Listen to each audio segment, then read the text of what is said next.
마이크 테스트.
So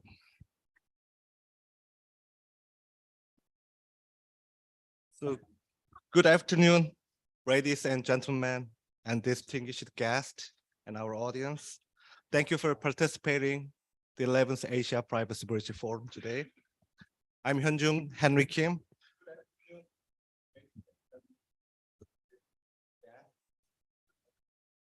Thank you for participating.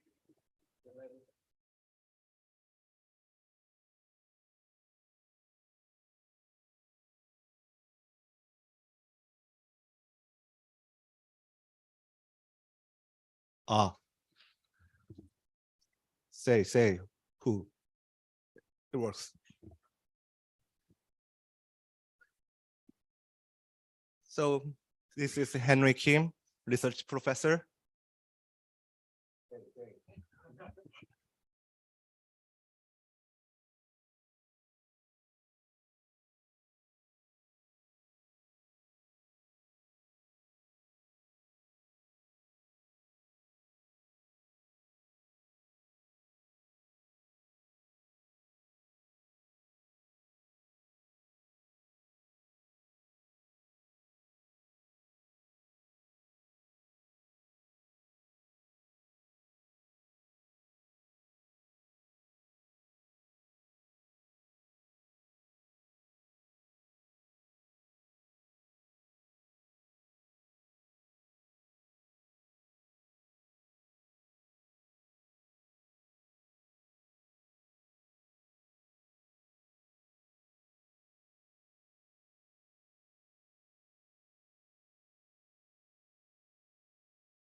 Will lead panel discussion at the end of the sessions.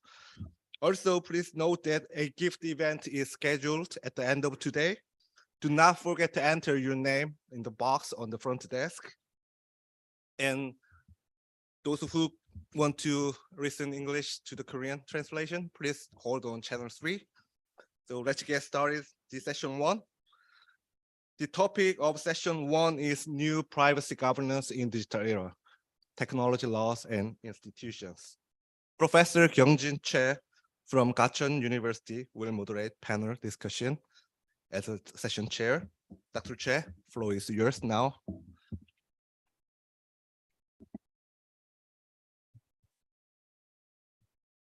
Thank you so much. Good afternoon, everyone. I'm so happy to be here as a moderator, and also congratulate on the successful event of this Asia Privacy Forum and Privacy Global Edge 2022. Our session of track D is about new privacy governance in the digital era, and our session consists of 3 honorable speakers from speakers. I will introduce 3 guests in turn. First one is Miss Pamela Graham Dixon, right? She is the founder and executive director of the World Privacy Forum. This is one of the most influential NGOs in this field, and she is co-chair of data governance committees at the UN and the WHO.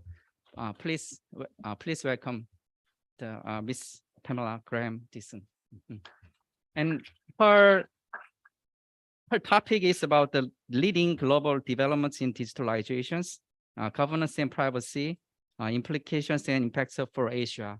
And she'll have 10 minutes for speak, and then we will another 2 more speakers will give a speech to you, and then as introduced by the another moderator, and then 10 minutes discussions will follow. Please.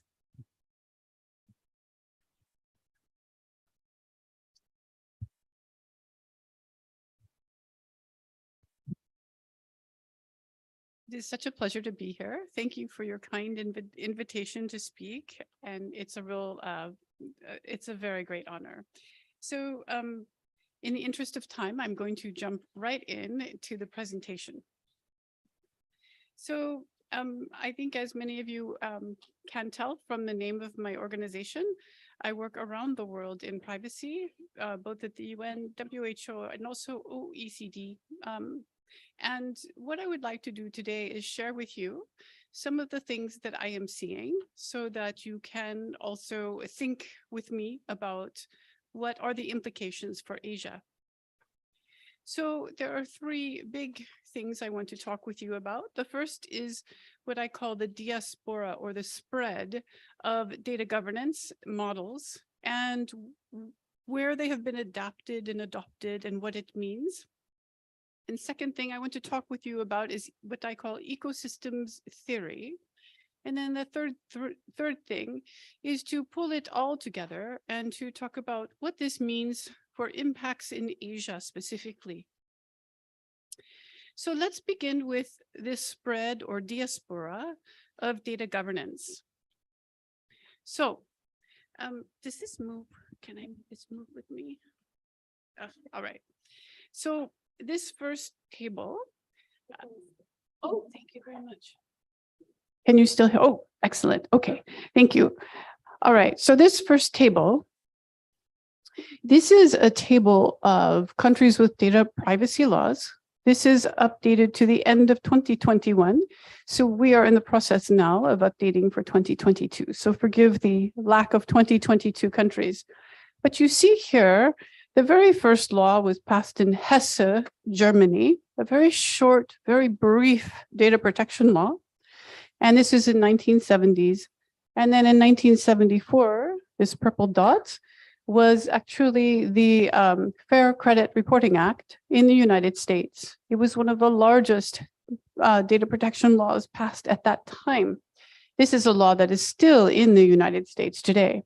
And then, of course, here was the first beginning of the larger legislation. And as you can see, you can map it, especially to the early activity of Europe. And then you can see, especially in the 1990s, with the first European data privacy regulation in 1995, you can see how this just really put Europe literally on the map for data protection. And this model from the mid-1990s for Europe is basically the general model of the GDPR. But you see then the huge jump in activity right around the time that the GDPR was being negotiated.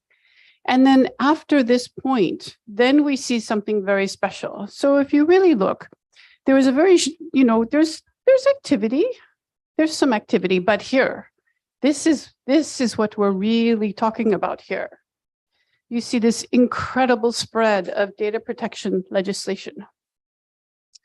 So if you break it out by region, you have the current EU member states. North America, as you can see, North America, we only have 3 spots.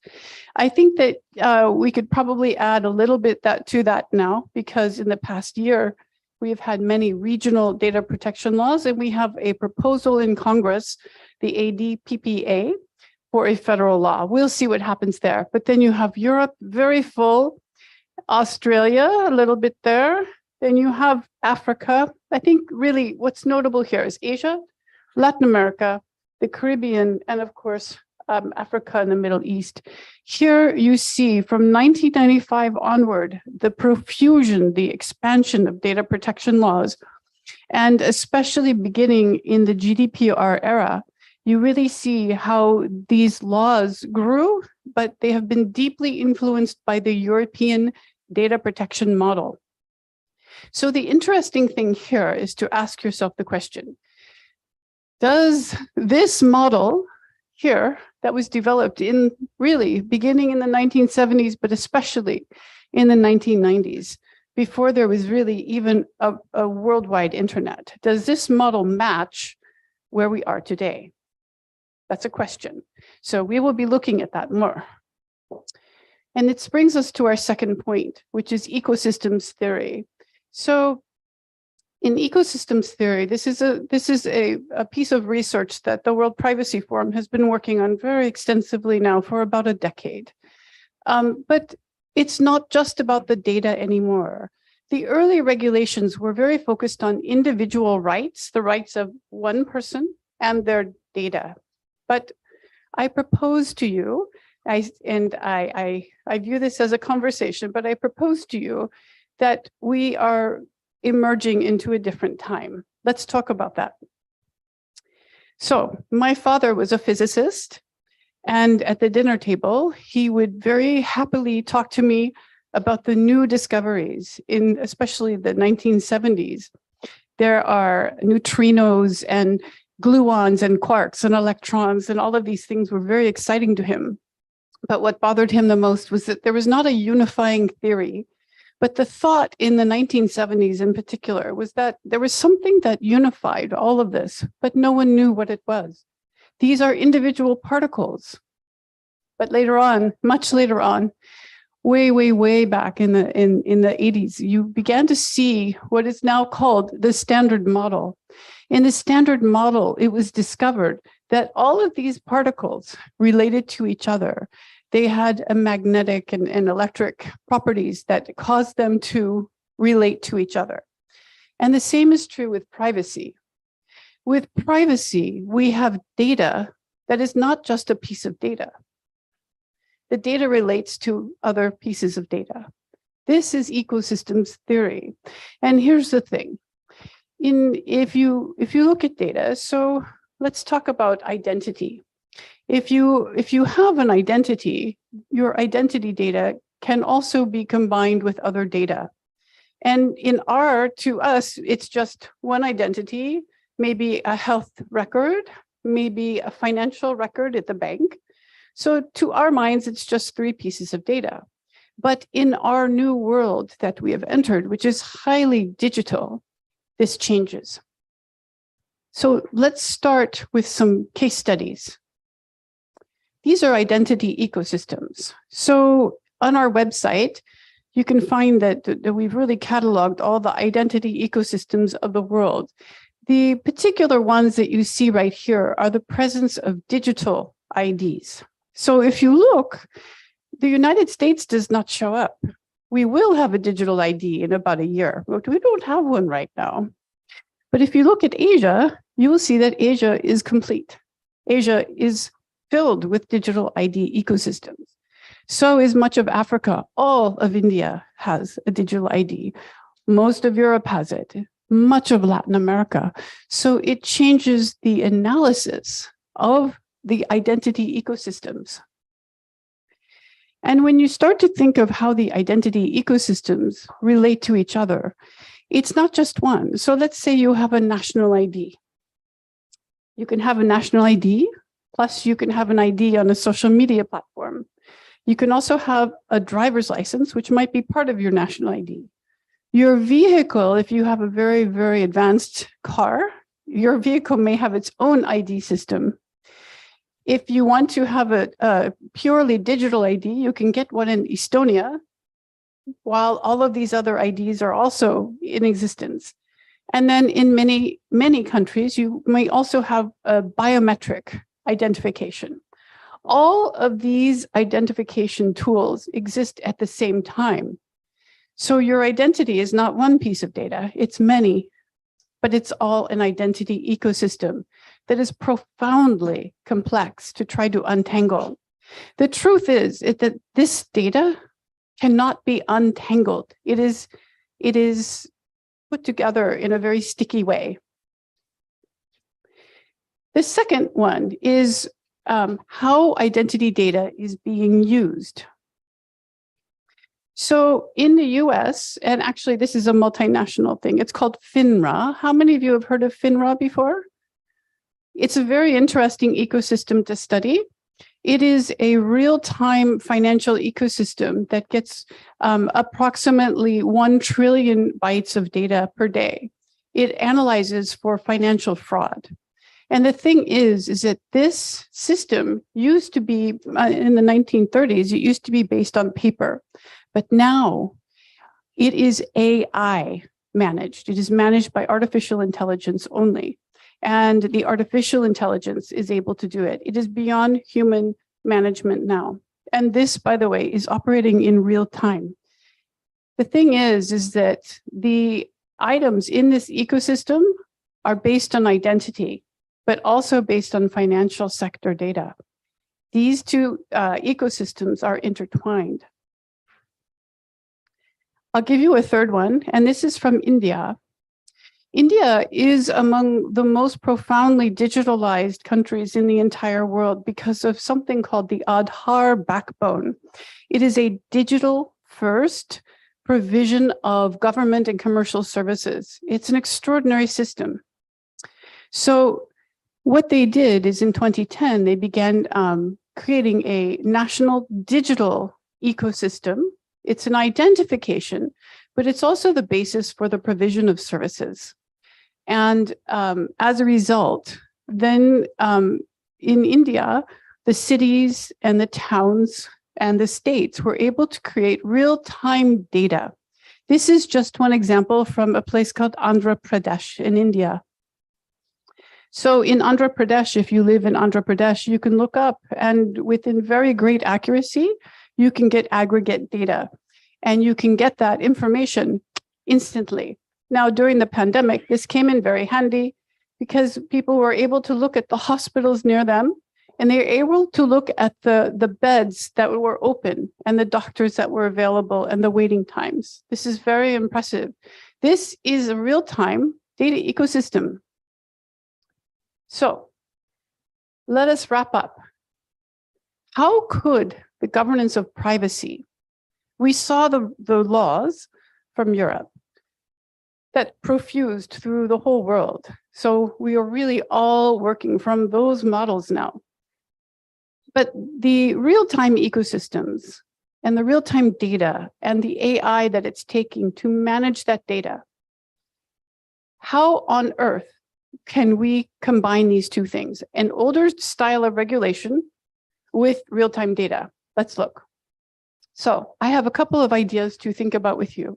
So first off, Asia is definitely in the leading position for this because Asia has done the most to digitalize its ecosystems at this point. There are very excellent identity ecosystems throughout Asia, which allow for early provisioning of services, particularly government and other services. This is a really big head start. But also, there is a lot of leadership in Asia of what OECD calls the twin transition. The twin transition is the transition of green and digitalization happening together. The other thing is that the idea of government or digital stacks and digital stacks being used or a digital first environment is very important. So instead of a mobile just being a mobile phone, a mobile becomes center to how you're going to get your services, a mobile or even your biometric. And then, of course, the mitigation of privacy really changes here. It's not about control anymore. The mitigation becomes more along the lines of building in very significant risk stoppings. So you avert the risk by how you've built it. So this is sometimes called privacy by design, but it goes actually much further than that. So for example, mandatory tokenization of APIs, mandatory tokenization of big databases, the provision of virtual identity for, let's say you're going to make a payment to a grocery store, you can have a virtual identity to do this. So there are many ways of enhancing privacy that do not involve laws. They involve these kinds of big systems. And these systems create a new, very protected ecosystem of data exchange. This to me is where the future is going, is more of the protected ecosystems of data exchange. And then this morning, you heard of data free flow with trust, DFFT. This is a very important model to look at. This is the idea we exchange data, but it must have trust. Like this, and also laws. And then finally, new models for the governance at the ecosystem level must be found. Instead of thinking of individual pieces of data, how do you govern the ecosystems and how they relate to each other? And I'm going to end there. And thank you for your kind attention, and I remain attentive to any questions you may have, and I look forward to the discussion. Thank you.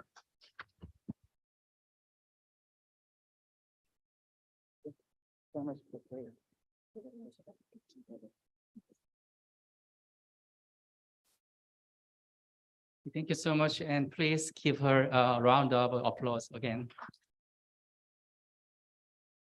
And second speaker is Mr. Jong-soo Jae-yoon, and he is attorney in Lee & Co.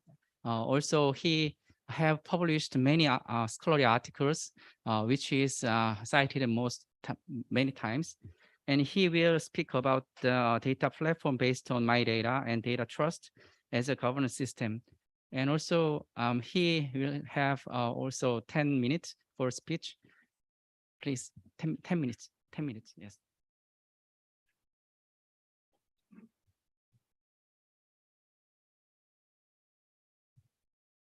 Hello. Good afternoon. My name is Jong-soo Jae-yoon. I'm an attorney from Lee & Co. It's my real pleasure to participate in this great event. So today I'd like to talk about the data platform, based on my data and data trust as a governance system. It's a big, huge title. So as you know, the right to data portability, allowing individuals to obtain and reuse their personal data for their own purpose across the different service provider, is the new right enforced by the GDPR. And this right, the similar right, is also included in the proposed amendment to the Personal Information Protection Act in Korea. Oh, sorry. The right to portability is more in line with the right to self-determination of personal information as the fundamental right, which can control autonomously the flow of the personal information in the modern informational society. While existing rights of data subject have focused on the prevention of misuse and abuse of personal data and the restriction, the free transfer from one controller to another controller. But the right to data portability is for actively utilizing personal data under the data subject's control. So that it means the paradigm shift from passive defense model to active utilization model. So my data is a human-centric approach to data management system, seeking a data distribution ecosystem led by the data subject. It can be realized by the right to the data portability legally and platforms such as PIMS and PDS technically. So maximization of collective benefit of personal data and distribution of benefit to the data subject are its goal.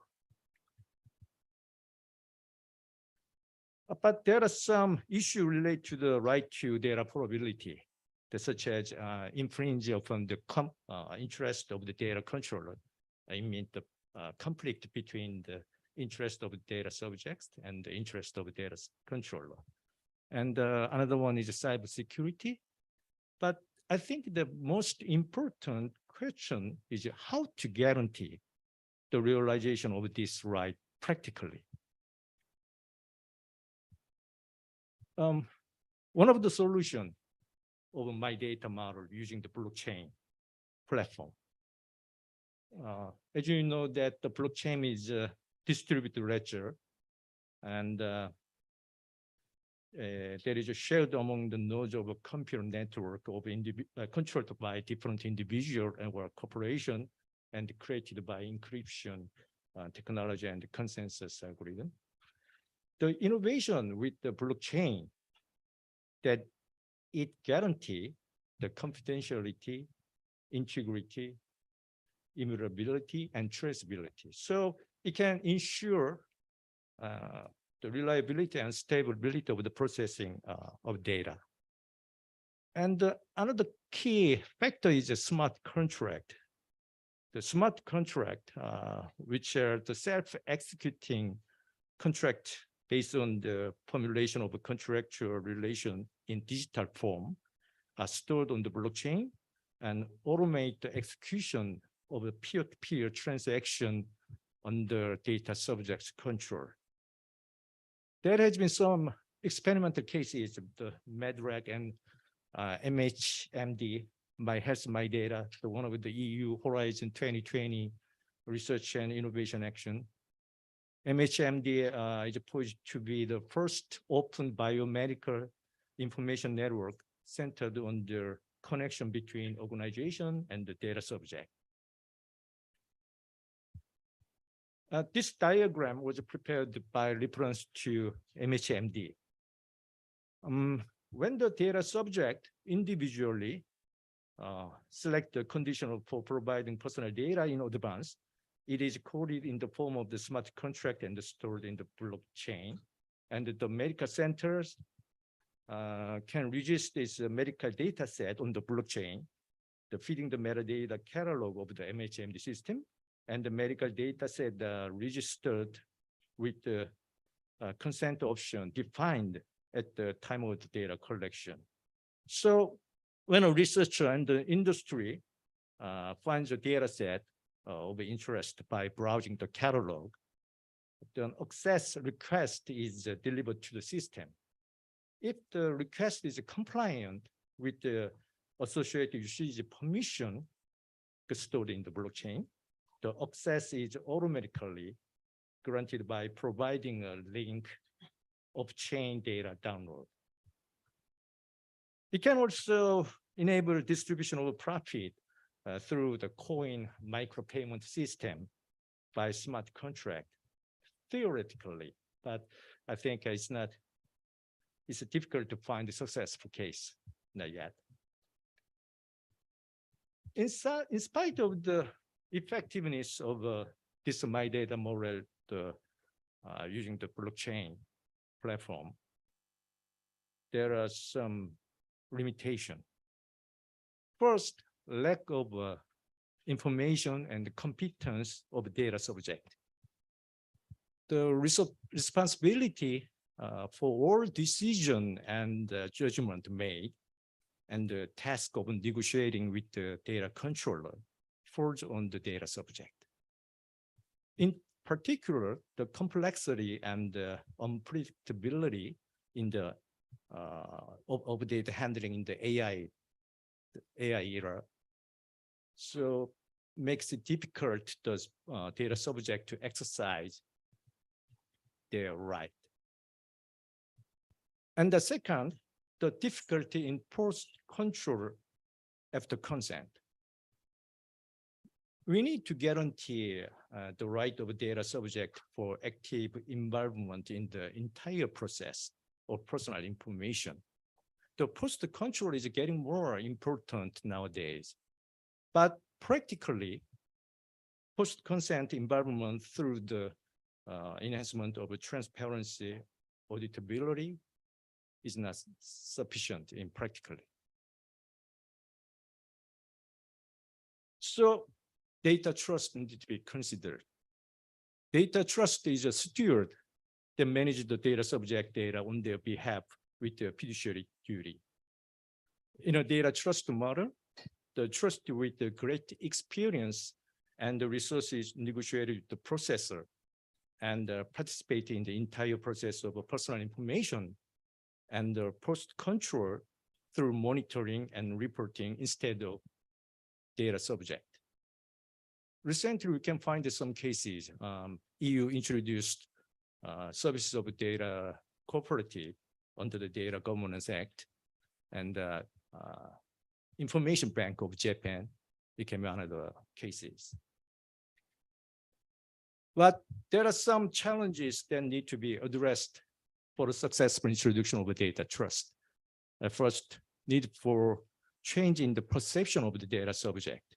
They may be reluctant to entrust the management of their personal information to the third party.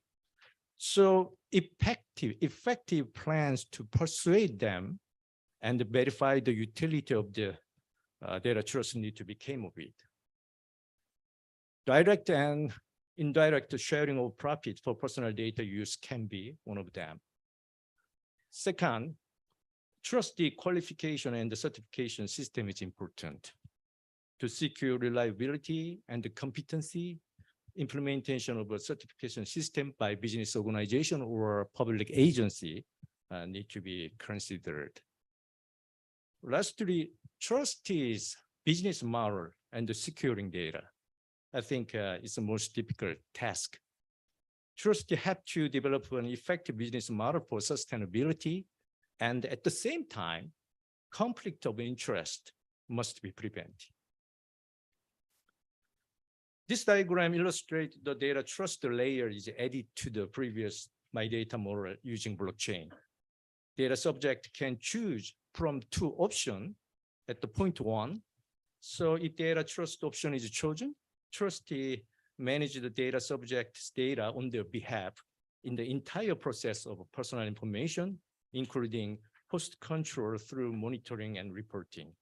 Of course, all records are stored in the blockchain. So the key point of my presentation is establishing data governance system. The right to self-determination of personal information can be realized by active protection of data subject interest and the expansion of the use of the data, not by passive consent.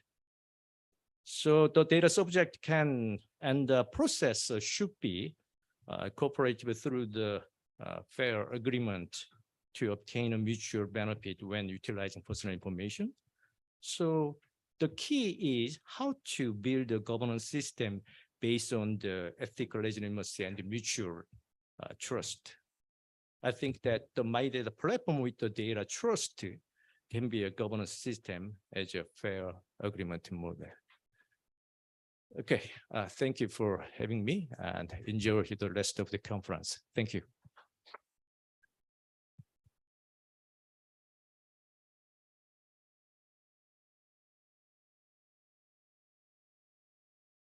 Thank you so much.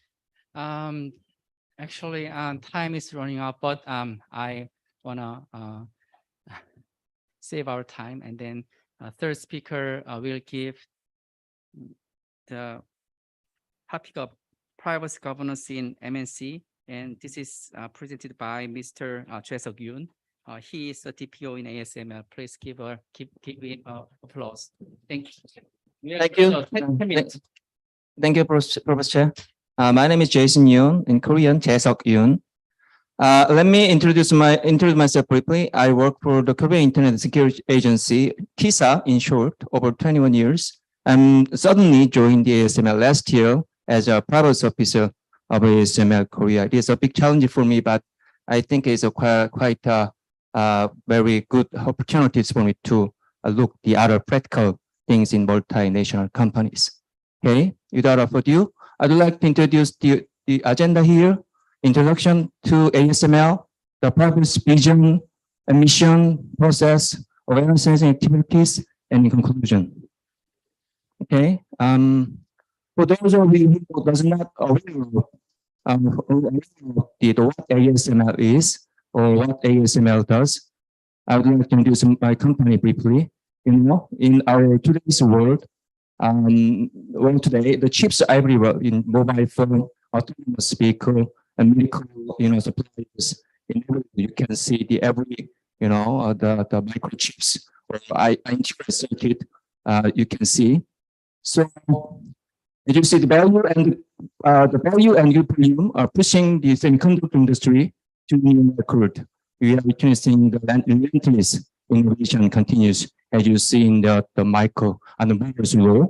So the 5G, AI, HPS, VR, AR, to the autonomous vehicle, the integrated circuit or semiconductor as a main ingredient for the growth of the industry. And also chips remains continuously insatiable. in 2021 when the number of chips shipped over 1 trillion won and industry revenue is $591 billion, all-time high, and industry continues to grow. There will be the kind of station on the semiconductor industry because of the war between US and China, as you might be well aware. We expect the chips demand will continue to growing. So what ASML does, we do not make the integrated circuits or microchips. We are making lithography manufacturers, which will be a necessary part for the chip makers when they are then making the microchips. So we developed EUV and DUV, which is the most necessary the component of the Microsoft chip making process. So our customers, companies such as Samsung, SK Hynix, and TSMC in Taiwan. So we provide our products to them to make their semiconductors. The global presence with our companies, we have over 35,000 employees all over the region, from the European countries like we are a multinational company, but headquarters is located in Netherlands, and we have number of the offices in all of the European countries and US also. In Asia, Korea, Taiwan is the most, I would say, the important customers for the ASML. So, 30,000 employees, and we also have customers information, I mean the business partners and job applicants. That's valuable information, I would say. So let me briefly explain about the purpose framework. First, the vision. We would like to keep the most privacy, the oriented or some privacy related when they make our CEOs or also executive make decisions. We provide our guidance to take to them to make the privacy friendly decisions. Also, we are trying to process the data with the compliant way. I mean, the applicable laws and regulation. You have a number of regulations you have to abide by, like GDPR of Korea or PIPR of China. So we have a number of regulations. We're trying to keep the compliant way of working to the achievement of our businesses. So when you see this structure of the global privacy team, we will consist of 2 layers of the privacy team operation. So first one is the global one, essential one. We are a number of team members are comprised of the 11 or 12. So we are doing some making program, making policies, making guidelines for the privacy for the decisions. And we also have the privacy networks, which is called, we are calling champions. So the private we have approximately 100 private champions in the company. They give us some support for the privacy business. When they have some concerns or some questions from the business owners, they ask us or they do them. They do to provide support by themselves. There, so we have the close relationship with the private champions in all of the region.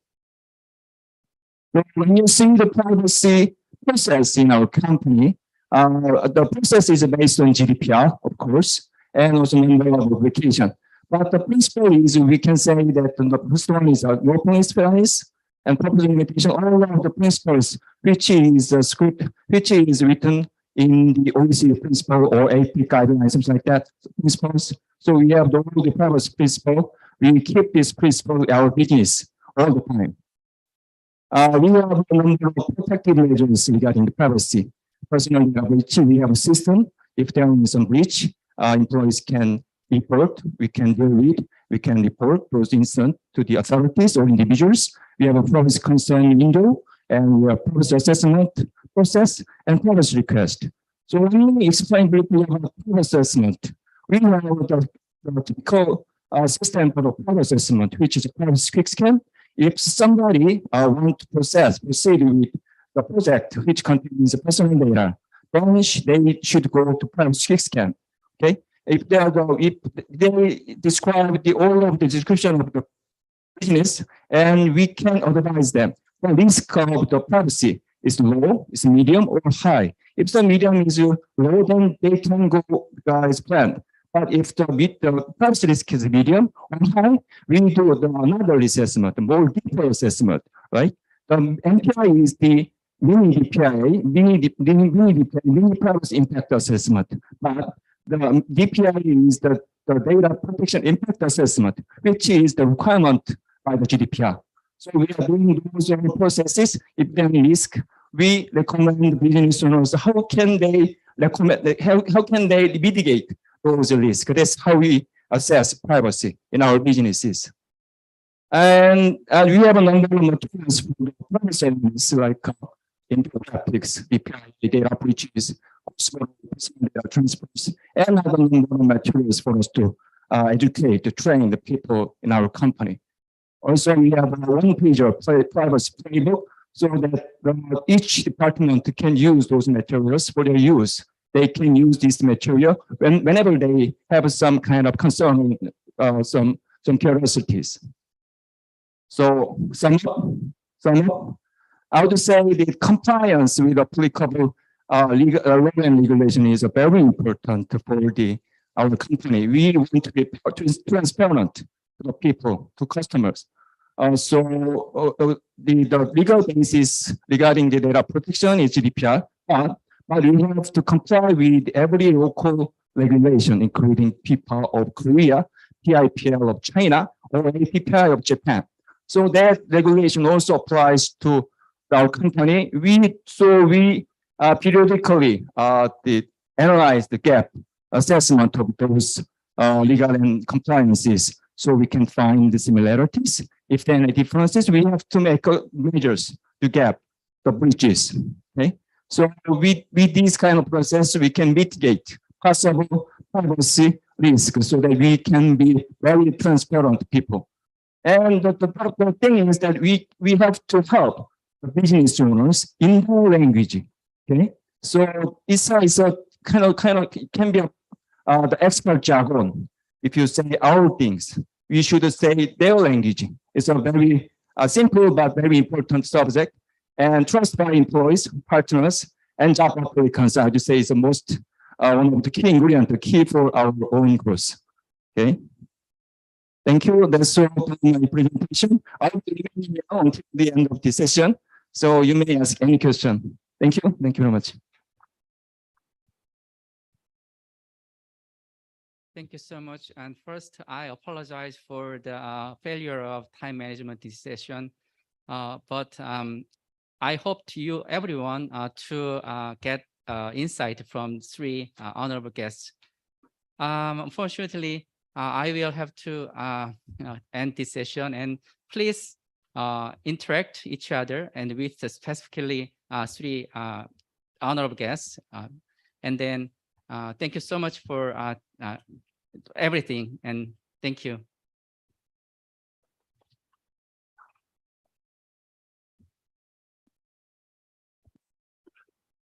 Thank you. Please give a big round of applause again to our distinguished guest and Dr. Chair, session chairs.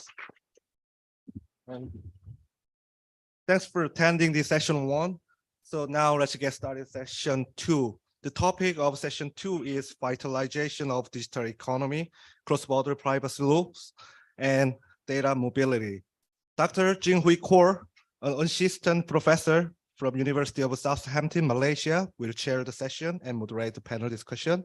Dr. Kaur, mic is over to you.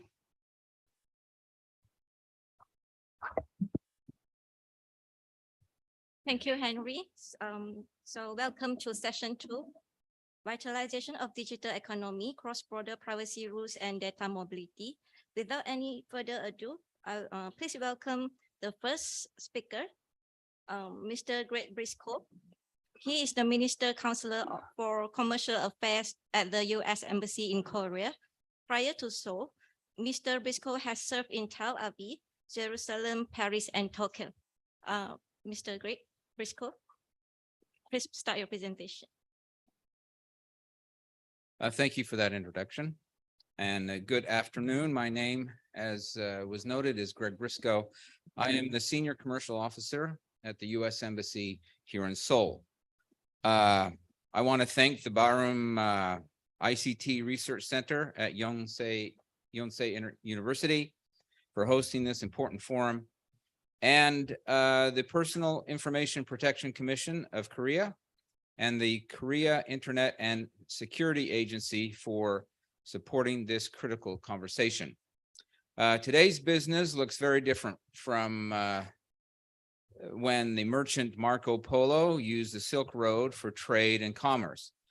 The digital economy has dramatically changed how we do business, and it's a government responsibility to protect its citizens' personal data.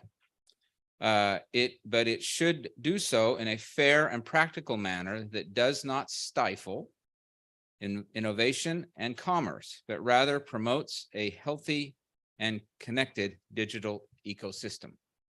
As countries around the world continue to pass new data privacy laws, we need a framework that addresses regulatory fragmentation, facilitates multilateral cooperation, and is globally scalable. And the United States,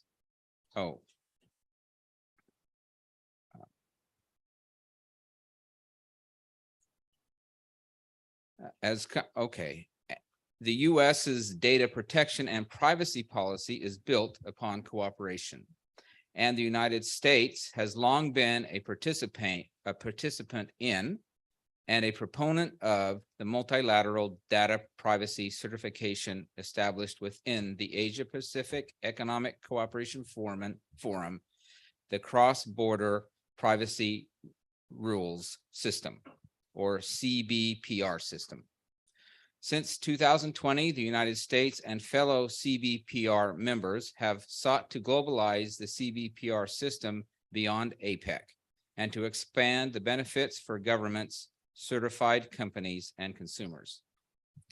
On April 21 of this year, Canada, Japan, and fellow the Republic of Korea, the Philippines, Singapore, Chinese Taipei, and the United States, as current members of the APEC CBPR system, released a joint statement establishing the Global CBPR Forum.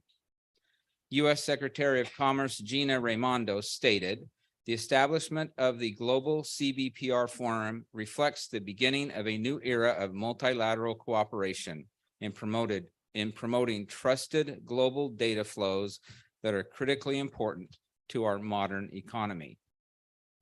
And since its establishment, Australia and Mexico have also joined the Global CBPR Forum. The idea of expanding the CBPR system from a regional to a global system is rooted in a simple theory. That is that baseline data protection standards across jurisdictions can bridge different approaches and be interoperable without being identical. A CBPR certification demonstrates that strong interoperable privacy protections can enhance trust and facilitate rather than impede cross-border data flows.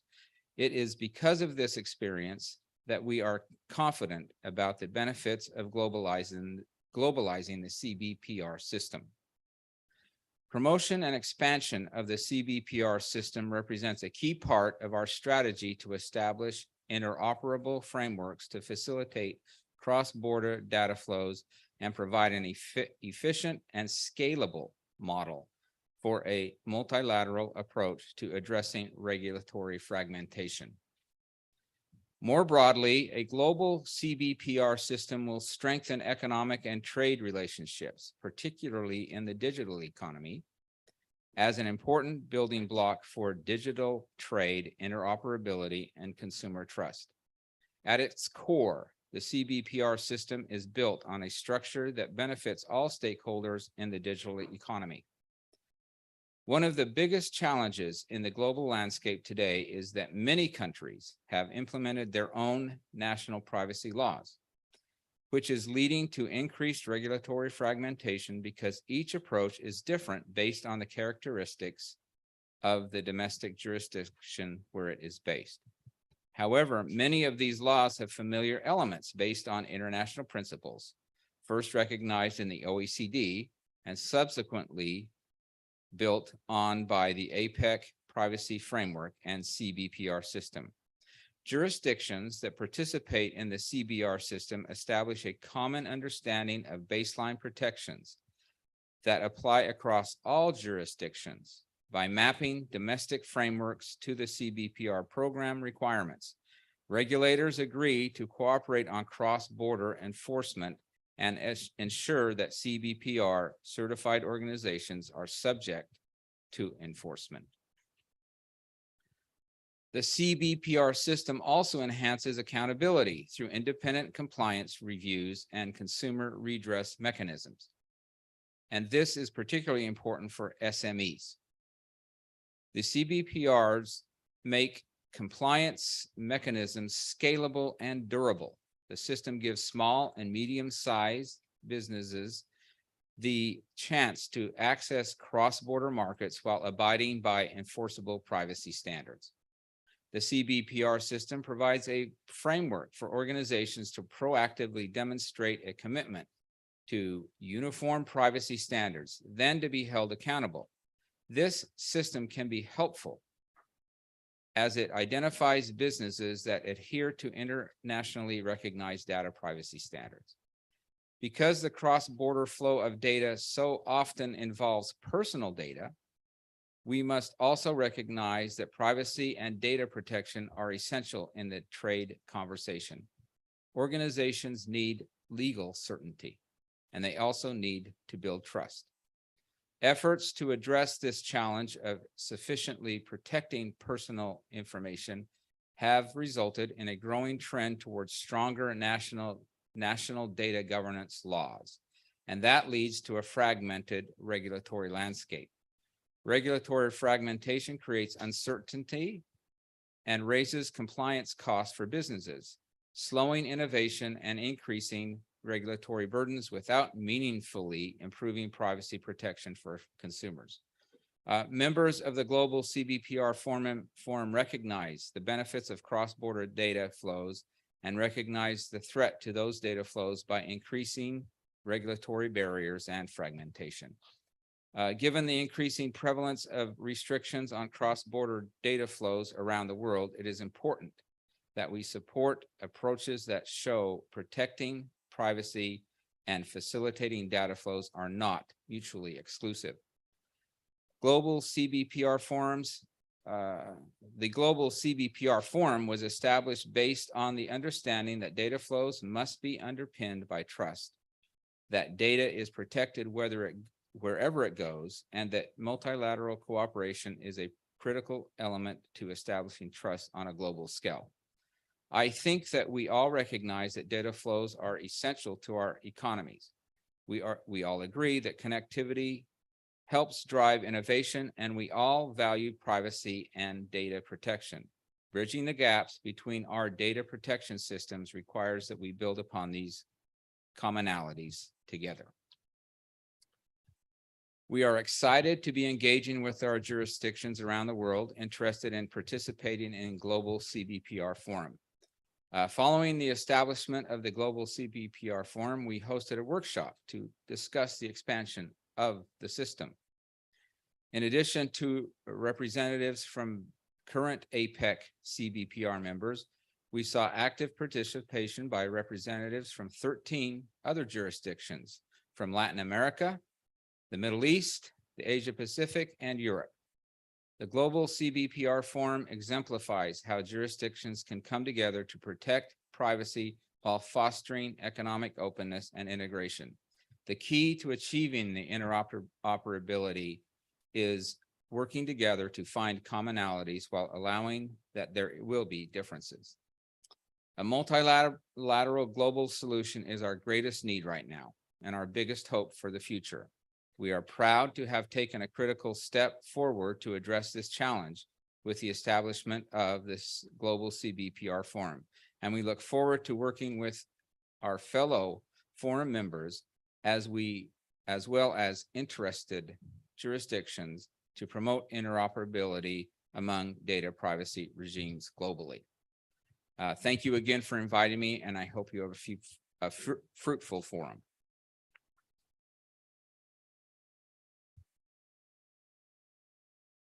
Thank you, Mr. Briscoe.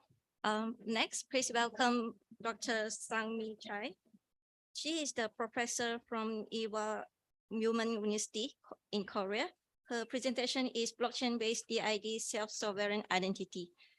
So, Doctor, you can start now. Good afternoon. Thank you for introducing me, and thank you for having me here.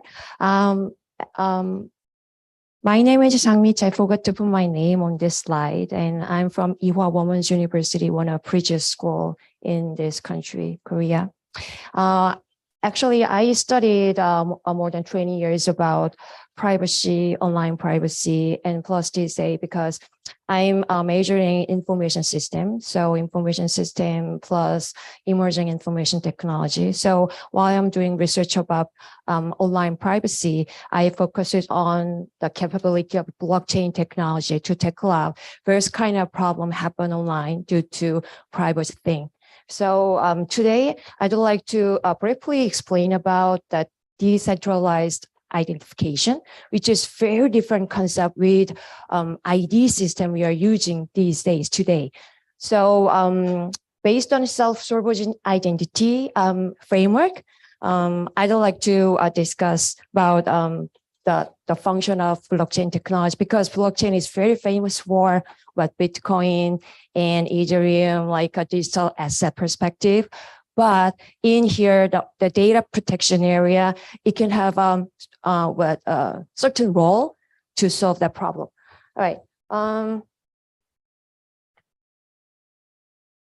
So to tell the difference between the ID system we are using right now and blockchain-based DID, we need to understand the difference like a siloed ID and self-sovereign identity.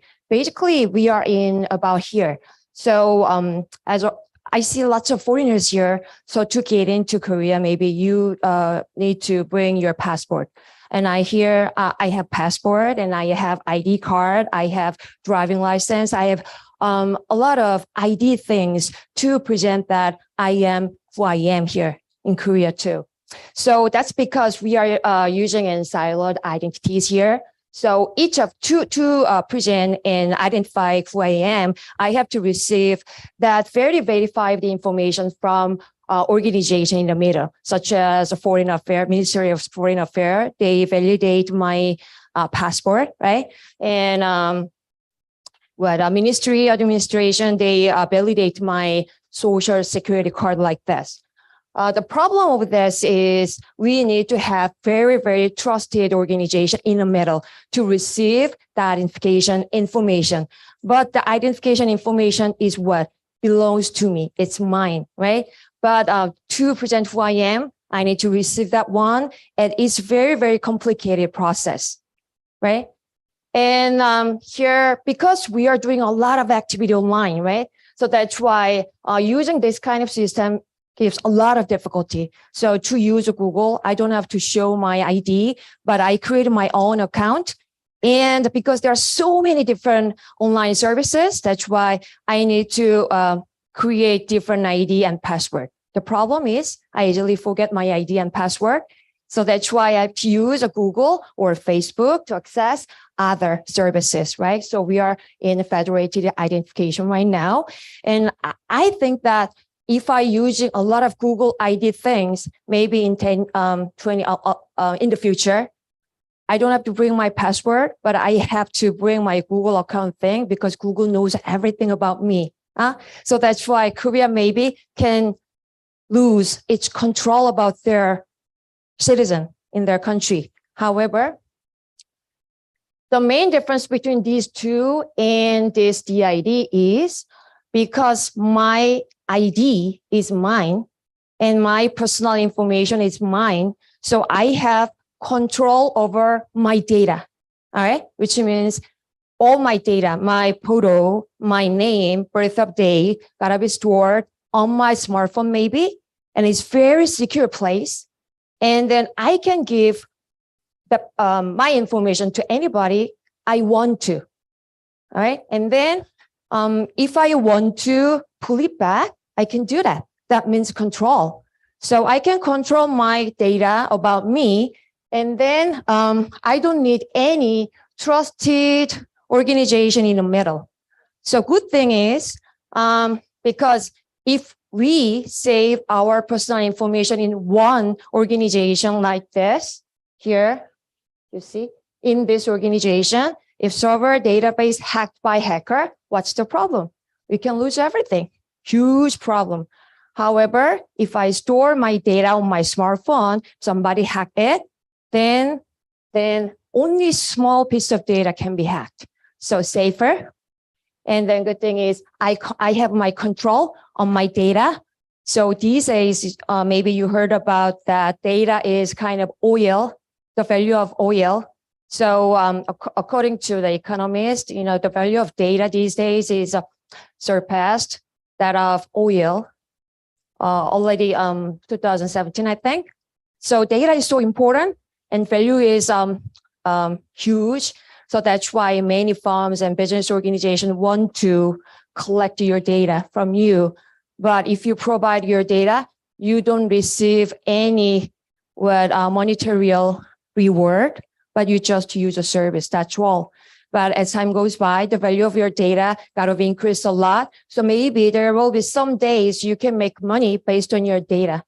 So you can use this framework to control your data, and you can maybe sell about your data, your behavior online, and your, not only ID data, but also the other data about you.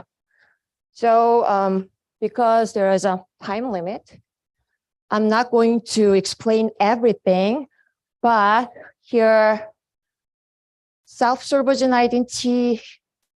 Yeah, I'm going to explain about this self-sovereign identity. Sorry. That'll be.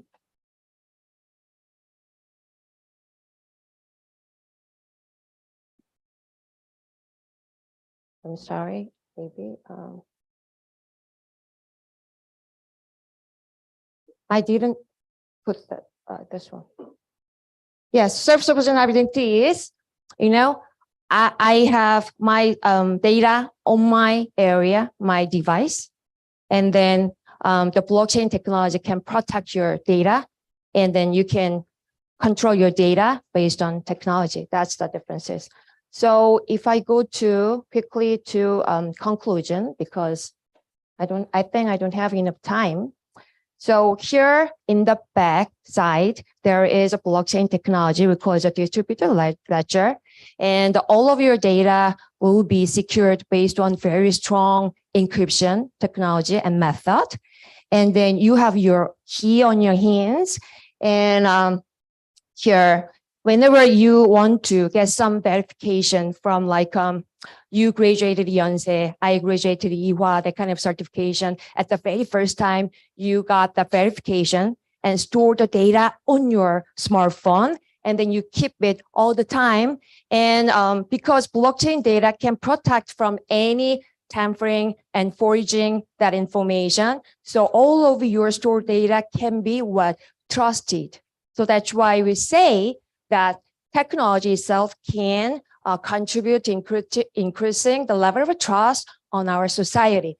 And you can hold that information on your smartphone, and anytime other organization asks you present your ID or everything, you can give it to them.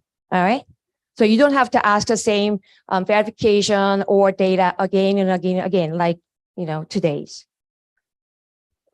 Okay, so that's why decentralized application is important. And that's the same thing. So the last thing I want to address is this. Trusted framework cannot be done by only legal or policy and social thing.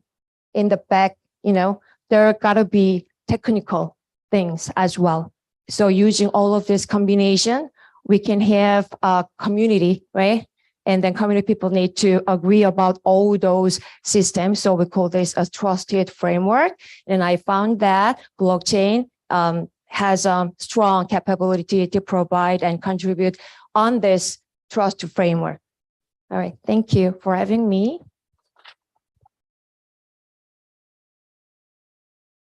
Thank you, Dr. Chai. Now let's welcome our last speaker of this session, Mr. Junichi Ishii. He is the Director for International Affairs in Personal Information Protection Commission of Japan. He also served as the chair of Data Privacy Subgroup, Digital Economy Steering Group in APEC. He will join us online. Mr. Junichi Ishii, you can start your presentation. Yeah, thank you for introduction. Can you hear me? Hear you. Okay, thank you. Thank you for your kind invitation to this 11th Asia Privacy Bridge Forum. I actually participated in this forum. I think it was 2019 by the kind invitation by Professor Kim Bensor, for which I would like to express my sincere gratitude. And I wanted to participate in this forum in person this year again, but my business did not allow me to fly to Korea, so allow me to speak virtually. And I will touch upon the PPC. I belong to Japanese Data Protection Authority, the Personal Information Protection Commission, the PPC, and I will touch upon the PPC initiatives for international data flows. Let me try to share my screen on slideshow. I hope you can all see the slides. And first slide introduces my commission. The Personal Information Protection Commission was established in 2016. So we are only 6 years old, young organization, but a Japanese only independent data protection authority. And we have several duties as listed on this slide, and our commission consists of one chairperson and 8 commissioners. And the main issue is, of course, the supervision and monitoring of the handling of personal information. But important mission included is international cooperation, as shown on the latter box of this slide. And this slide shows our traditional initiatives on the international cooperation, especially with regard to international data flows. As you see on the slide, we traditionally had 2 dimensions on the international affairs, international cooperation on data flows. One is, of course, APEC CBPR with United States colleagues and other APEC participating economies, and one is mutual reciprocal adequacy decisions with EU. With regard to the CBPL system, we placed APEC CBPL system as one of 3 major transfer tools, international transfer tools. Indeed, the Japanese data protection law act on the protection of personal information, raised by APPI, was enacted in 2003 and took full effect on 2005. But at that time, the APPI did not have any provision on the regulation of cross-border transfer of personal data.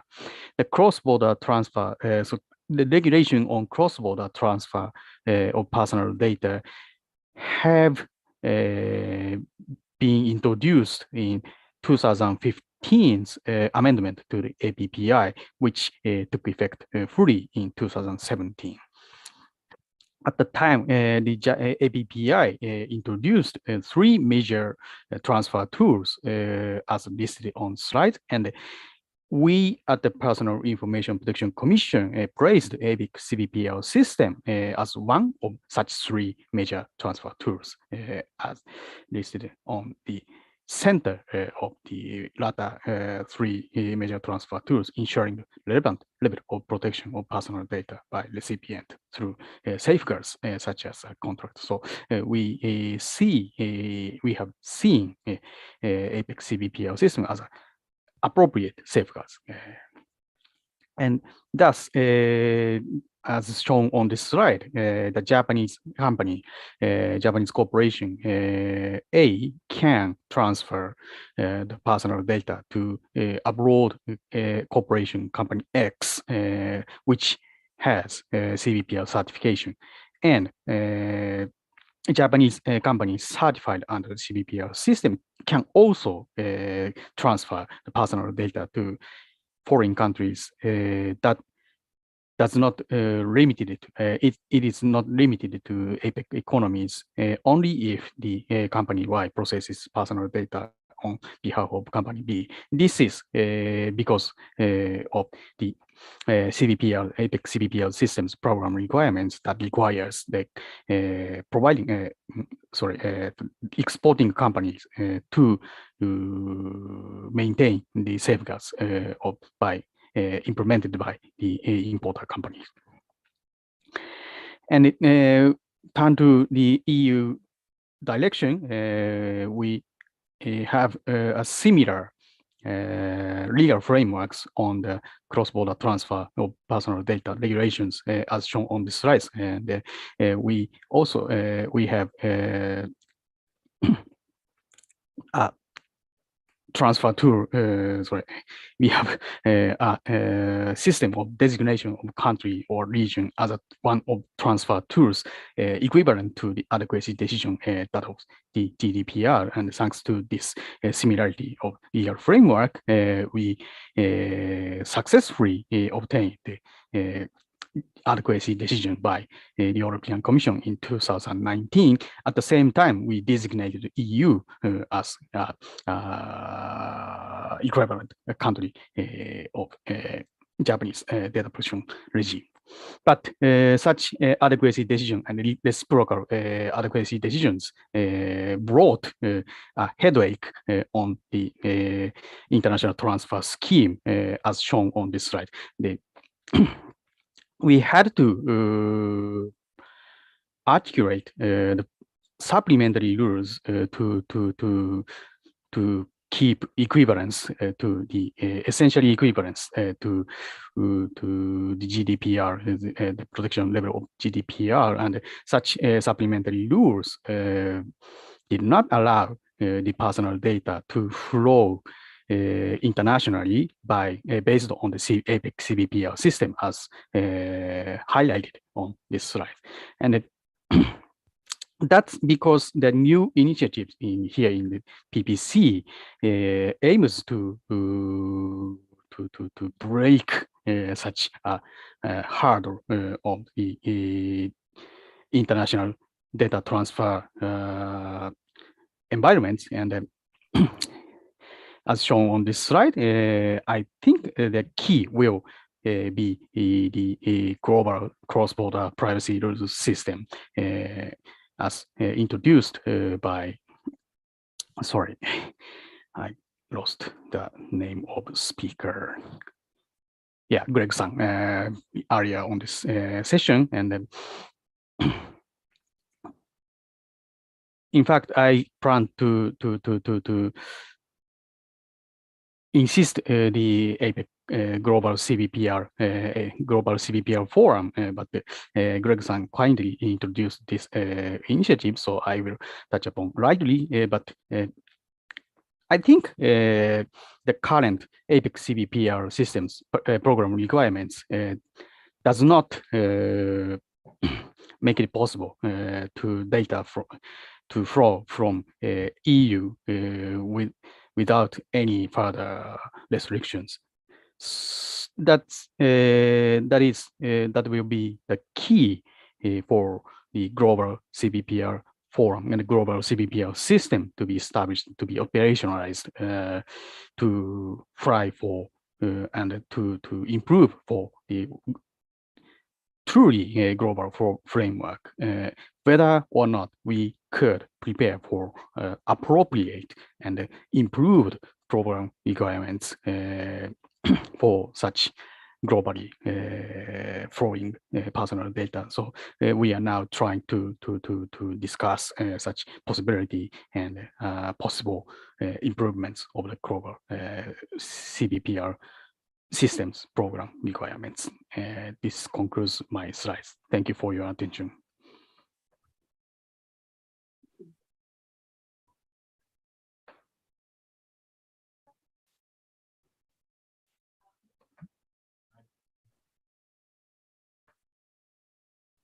Thank you, Mr. Ishii. Let's welcome Mr. Misko and Dr. Chai to join us for a short panel discussion.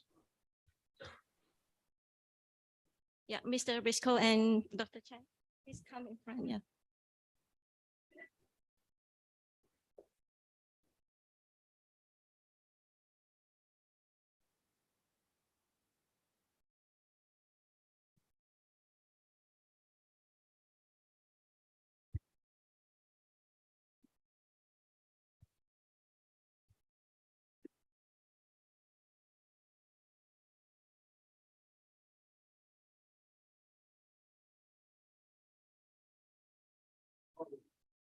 Yeah, Mr. Briscoe, sorry.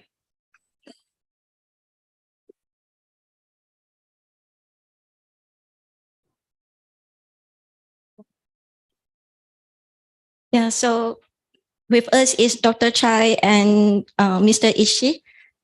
Mr. Ishii, can I ask you a simple question? Can you hear me? Yes, I can hear you. Yeah, how widely Japanese companies embrace GDPR compliance? Can you briefly answer this? As I'm afraid that I do not have concrete answer to your question, but since not a few companies extends their business to Europe, they of course have to comply with GDPR, and as far as I heard, many big companies such as electronic technology company or other internet technology company is currently indeed taking business in Europe and having handling the Europe personal data of the EU citizens. They of course have to comply with GDPR, and their internal regulation on the handling of personal information aligns with the regulation of GDPR, and thus I heard that the supplementary rules didn't matter to them because they already had complied with such mechanism rules on the handling of personal data. I hope this clarifies. Yeah, thank you, Mr. Ishii. Next, I will ask a very simple question to Dr. Chai. In your opinion, can blockchain-based self-sovereign identity fit within GDPR or CBPR? Do you think it's possible?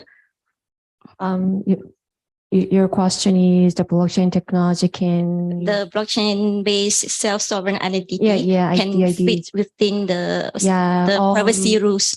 I think so, because in the European country, including UK, they already developed that application based on the ID. So because they don't have any central ID system, that's why they adopted the ID, and then they are using this technology to prove, their citizens' identity already. Okay, I think we are running out of time. Thank you, Dr. Chai, and thank you everyone for joining this session. Thank you for having me. Please give a big hand to our distinguished guests and speakers and session chairs again. So this concludes the end of session 1 and 2. So thank you for your paying attention throughout the session proceedings. We will now have 20-minute coffee break. Please enjoy coffee and cookie outside this hall.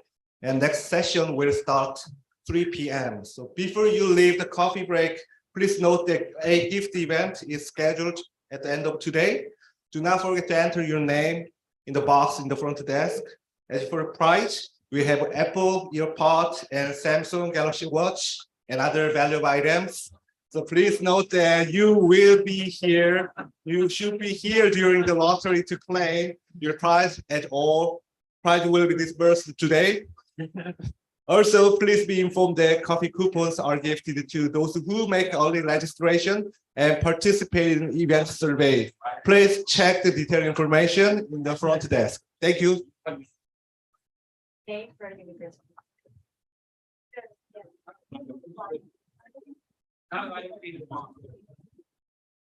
고생하셨어요. 아, 연세대 되겠다. 연세대 그대로 써도 되겠다. 제가 여기 아까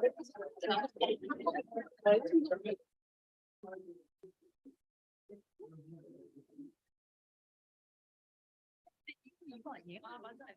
아, 저한테 발톱 친다고. 아, 그래요? 아, 마이크 여기다 놔두고 불 잘 보이도록 가서 있어요.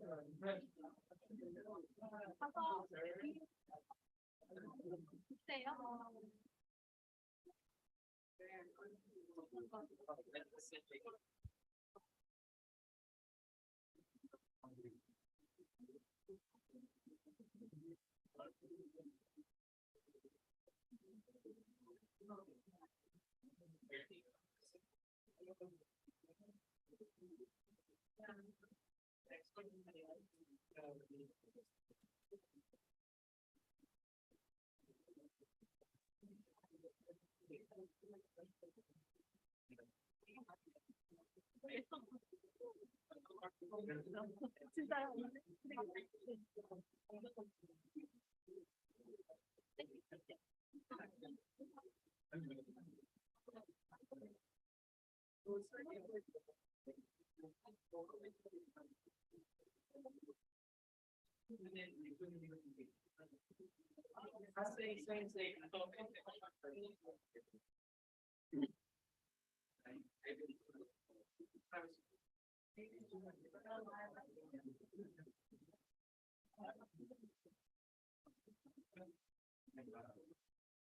마이크를 테스트합니다. 마이크를 테스트합니다. 선생님, 제가 지금 가까이 대고 얘기하고 있는데요. 이게 더 나은가요? 지금 좀 약간씩 다 줄였습니다. 네. 네. 아, 네. 무선 마이크 한번 해보겠습니다. 그러면 지금 이것도 볼륨은 이 상태로 유지할까요? 아니면 원래대로 키울까요? 아, 유선 마이크는 원래대로 키울게요. 잠시만요.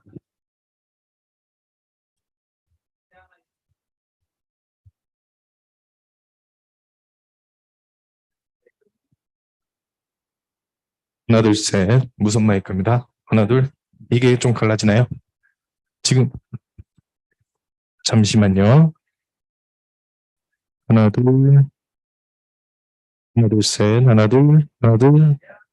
하나, 둘. 지금 제가 가까이 대고 얘기하고 있습니다. 하나, 둘. 다른 마이크로 있습니다. 하나, 둘. 하나, 둘. 이것도 좀 줄일까요? 네, 완전 붙였습니다. 그냥. 이 상태로, 네네. 네, 감사합니다. 하나, 둘, 하나, 둘, 하나, 둘, 하나, 둘, 둘, 셋. 하나, 둘, 하나, 둘.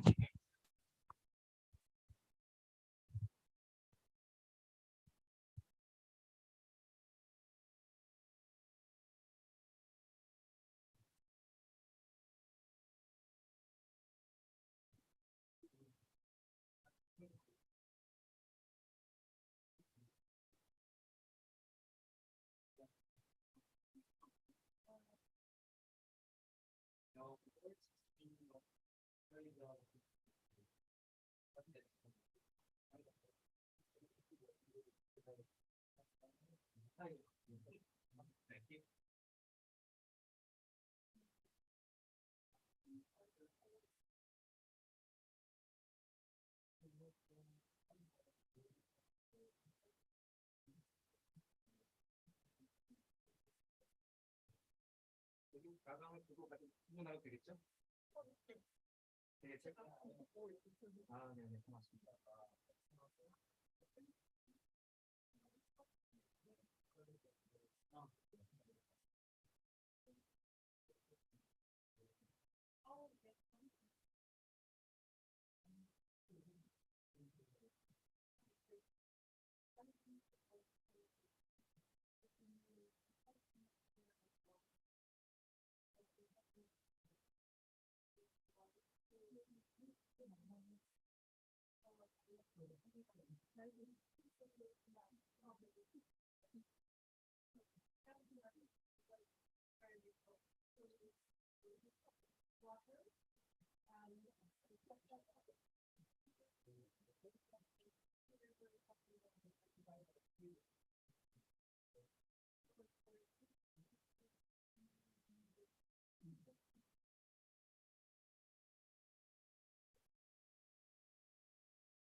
It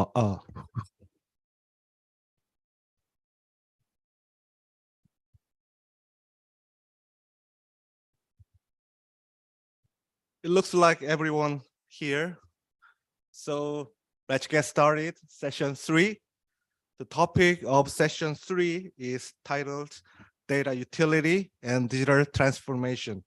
Attorney Kwangbae Park from LIECO will moderate panel discussion as a session chair, and floor is now yours, Mr. Park. Thank you, Professor Kim. We had, I'm sorry, 3 o'clock in the afternoon is a tough time because of sleepy.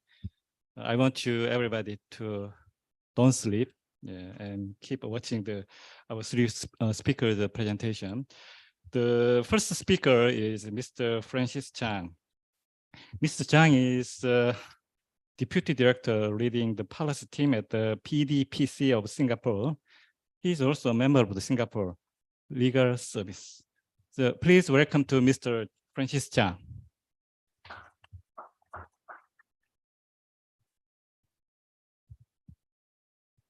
Good afternoon. Thank you, Yonsei University, for inviting me to the APB forum.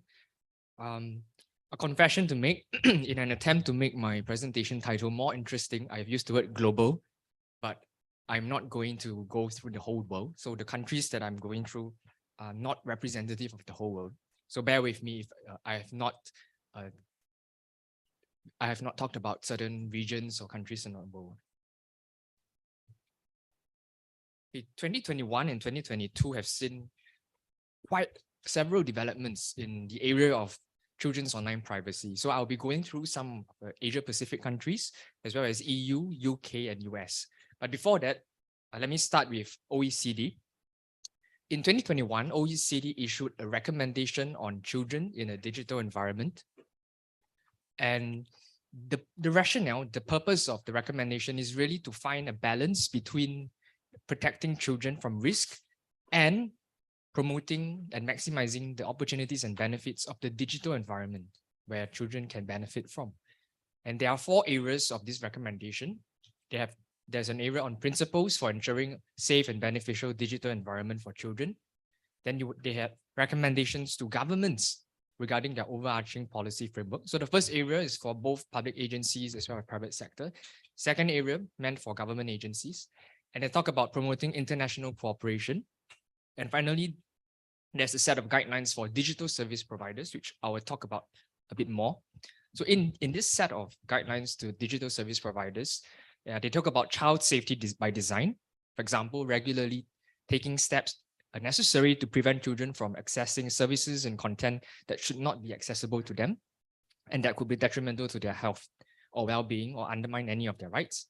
They talk about transparency of information provision. For example, their privacy notices, privacy data protection and commercial use. So for example, unless there is a compelling reason to do so, and there are appropriate measures in place to protect children from harmful effects, you should not allow the profiling of children or automated decision-making.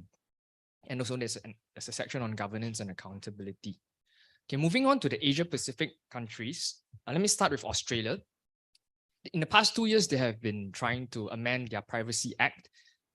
This was introduced in 1988, and in 2021, they introduced a bill to amend the Privacy Act.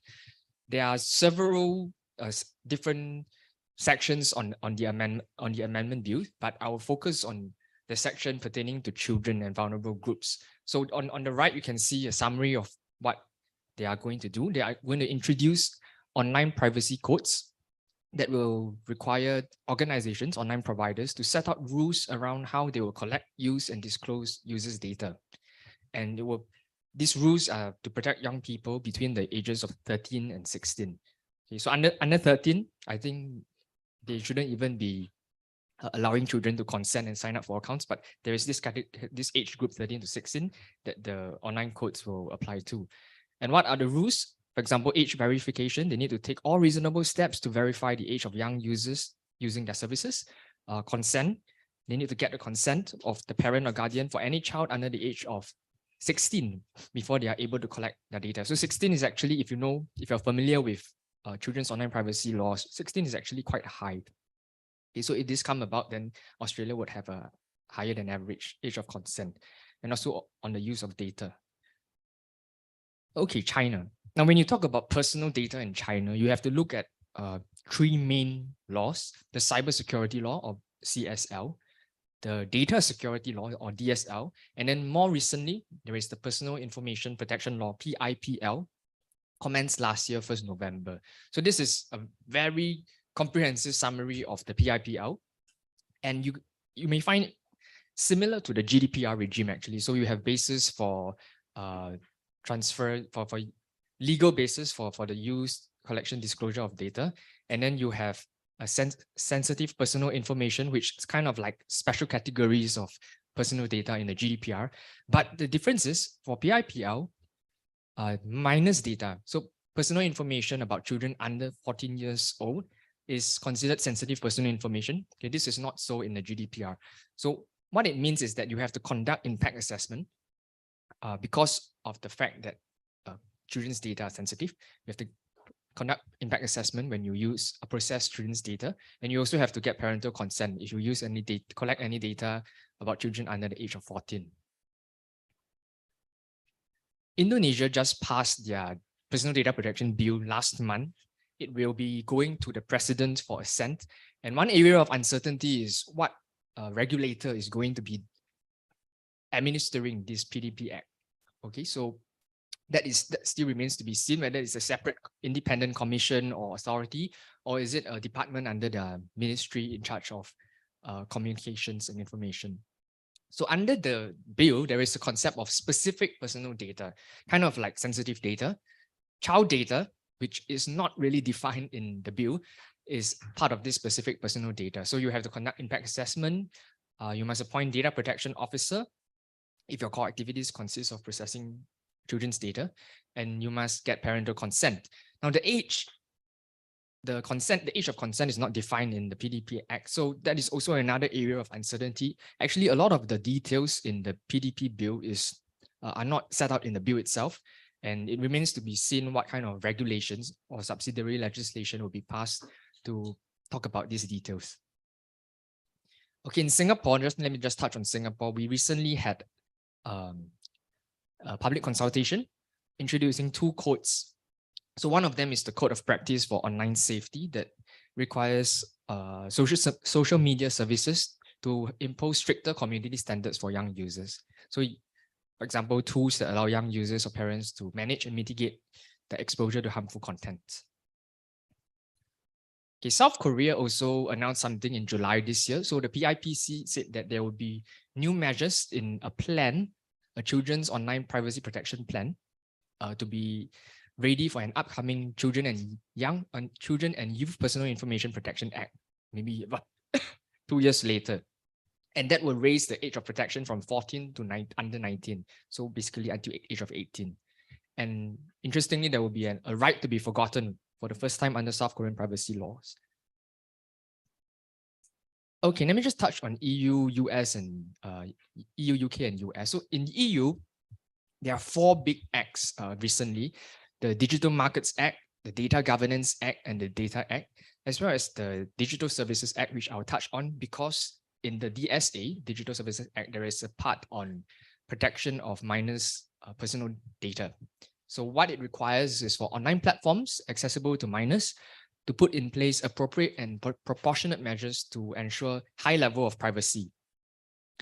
It requires online platforms to not present advertising based on profiling, so prohibits targeted advertising. And also very large online platforms shall take targeted measures to protect the rights of children, including age verification. Very large online platforms, if I remember correctly, are platforms that have an average monthly subscription of subscribers of about 45 million, and they must be designated by the European Commission to be very large online platforms. In the UK, we recently had the Age Appropriate Design, a code of practice for online services, or in short, the Children's Code. So it's usually called the UK Children's Code. There are 15 standards, as well as a section on governance and accountability. So you can see 16 boxes here. 15 of them are the standards in the Children's Code. And then the governance and accountability is sort of like a section explaining how how to ensure the governance based on the code. So there are various areas or topics talked about in the code. You can go through it. I believe the slides are provided to you. And finally, we touch on US. Recently, there is a California Age Appropriate Design Code recently passed, but only to be entered into force in July 2024. And this is actually based on the UK Students' Code. The main difference is that in this California Age Appropriate Code will not apply to every organization because it is based on the California Privacy Rights Act, I think. So the threshold is if you have 25 million or more in annual gross revenue, or you buy or sell the personal information of 100,000 or more users. So if you cross those thresholds, then these guidelines will apply to you. Okay, so just one word on US. There is also the American Data Privacy and Protection Act. It's a bill in the Congress, and not sure whether it will pass this year, but eventually they will have to start talking about how to pass it. And under that, which is a federal privacy legislation, there is a section on protection of children's data, and children is defined as anyone under the age of 18, I believe. So something to look out for the US legislation. Yeah. That's the end of my presentation. Thank you.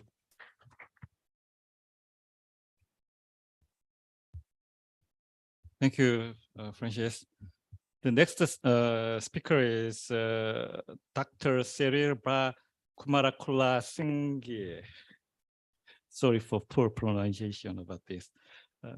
Professor Kim actually taught me how to pronounce your name, but I think I'm still suspicious about my pronunciation about.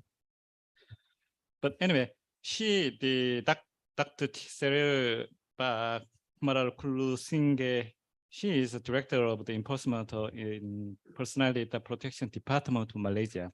Her topic is Internet of Things, Perspective and Emerging Issues on Personal Data Protection in Malaysia. Let's welcome her. Yeah. Thank you, Mr. Park.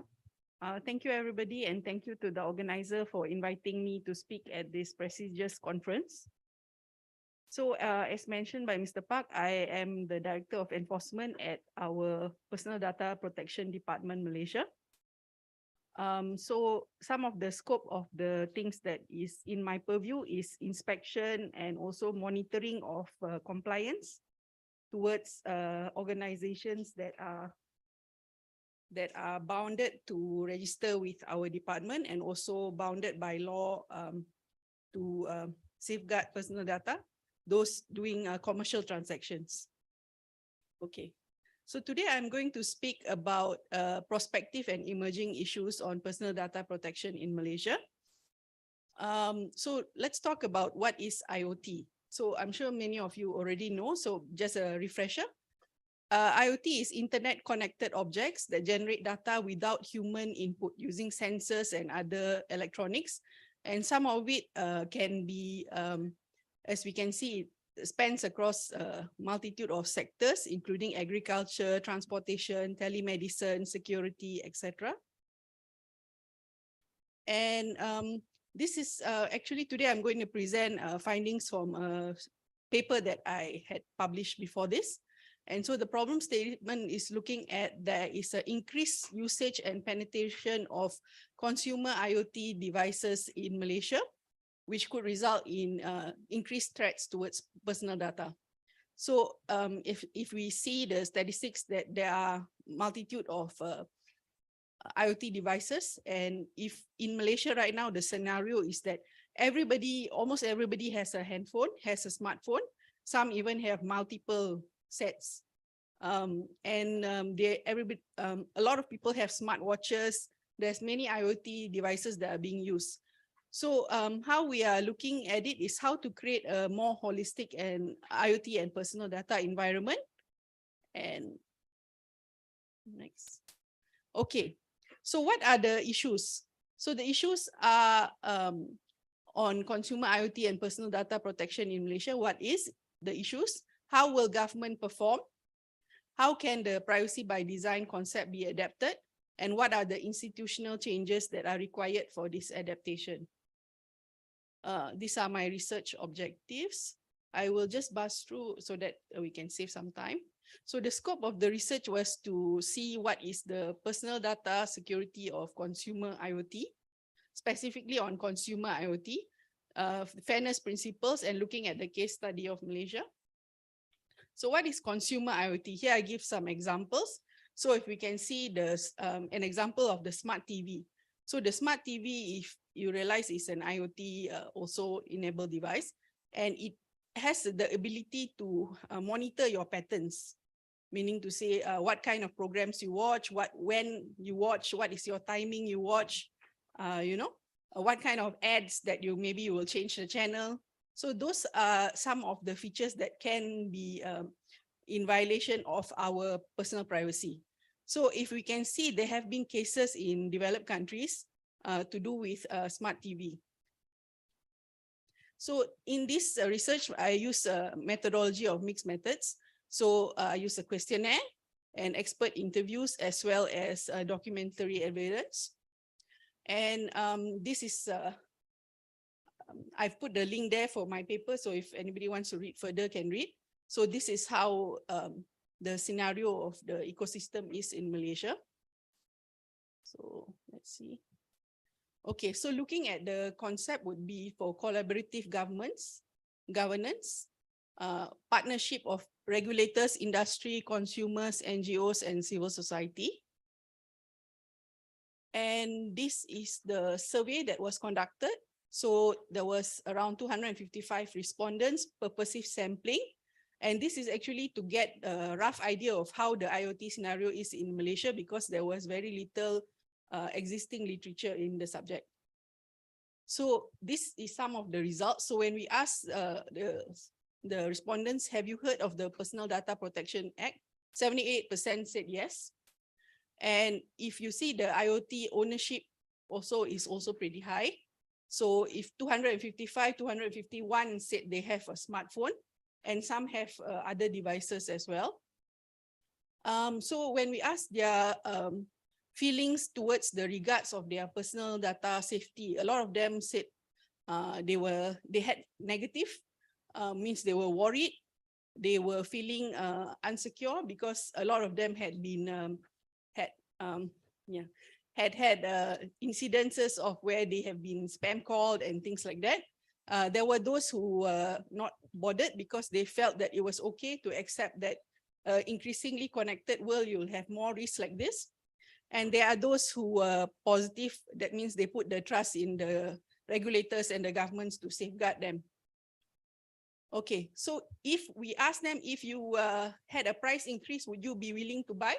Means a more secure device, and only 32.5% said yes. So means there are those, while they are worried, they are still not willing to pay more.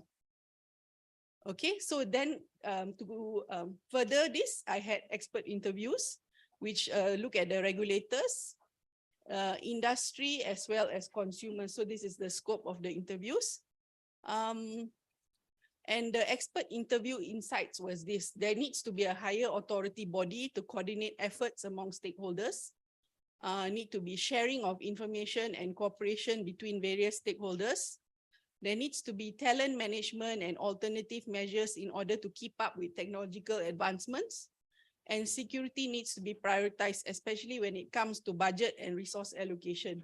So that is a feature that is quite an issue with a lot of government agencies and companies as well, because they don't prioritize security. And awareness should be right from the top of the organization. Importance of awareness and education from young age, because if you realize now everybody has the phone, even from children. Consumer empowerment as a step in the right direction. And so this is the summary of the findings. So what was the results were a triangulation of all the methods. So from the interviews, it was emphasized that there needs to be consumer education and smart partnerships and active participations of NGOs and civil society. And highlighting on industry buy-in and good information practices.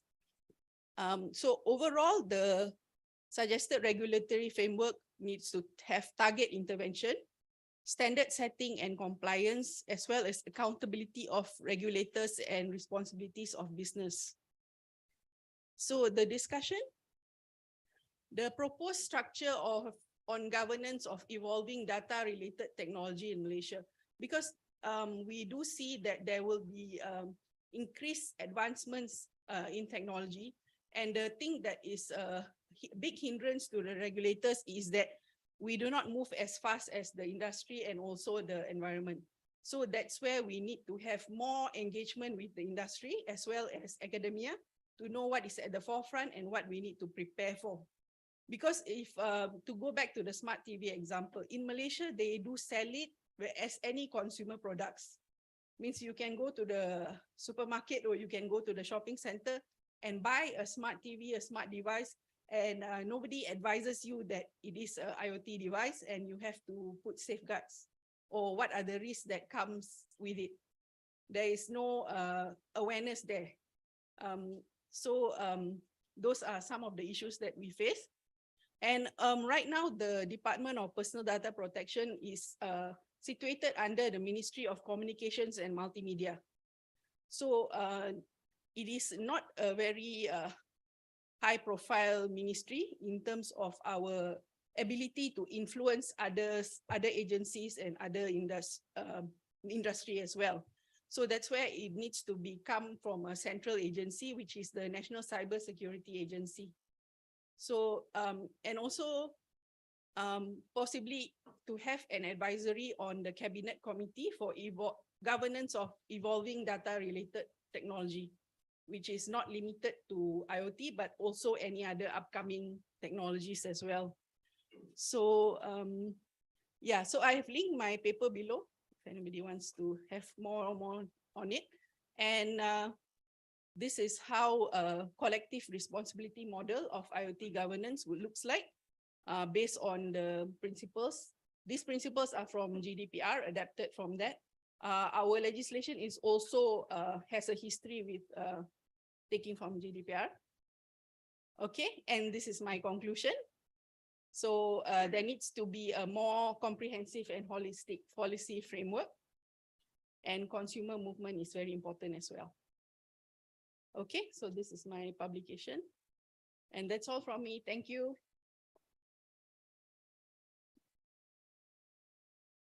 Thank you, sir. The last speaker is Mr. Jonathan Rudolph Lassagne. I hope I pronounce his name correctly. Yeah. He is just a moment. He is the Information Technology Officer in Data Security and Technology Standards Division in National Privacy Commission of the Philippines. His topic is data privacy, how cooperatives protect their data online. Let's please welcome to Mr. Jonathan.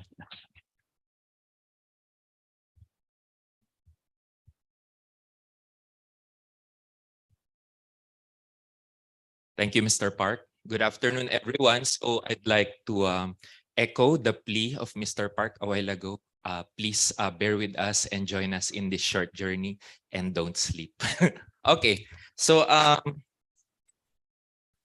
I'll discuss how cooperatives protect their data online in the Philippine context, no? But this is also very applicable, best practices sharing, no? So this is applicable also in other countries, especially here, of course, in Korea with the passing of the Personal Information Protection Act in 2020.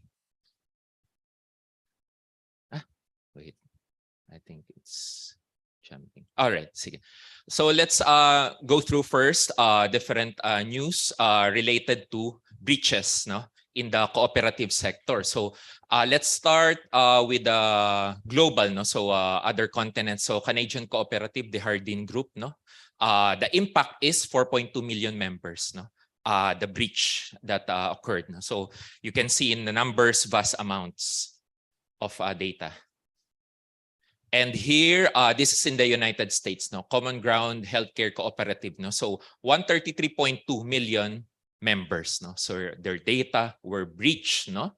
So this is very recent, August 31, no? News item, 2022. So from Canada to the US, now we go to India, no? So this was in 2018, Cosmos Bank, India's second largest cooperative bank, no? So because of weak cybersecurity measures, hackers siphoned over, this is, I think, crore is around 10 million, no? So that's 10 millions times 940 million rupee, Indian rupee. So that would be times probably 8. Sorry, divided by 80 or 90. That would be in US dollars. The volume, yeah. All right. So you can imagine the amount. Now this is in the Philippines, no? JFC, Jollibee Food Corporation, cooperative, no? Credit cooperative, breach of more than 7,000 records of its employees, no? So this happened in 2019. So this is in the Philippines, no? So Jollibee, I think some of you would be familiar. In the US, there's already Jollibee. In Europe and some other countries, no? The largest fast food chain in the Philippines. So no one is shielded, no?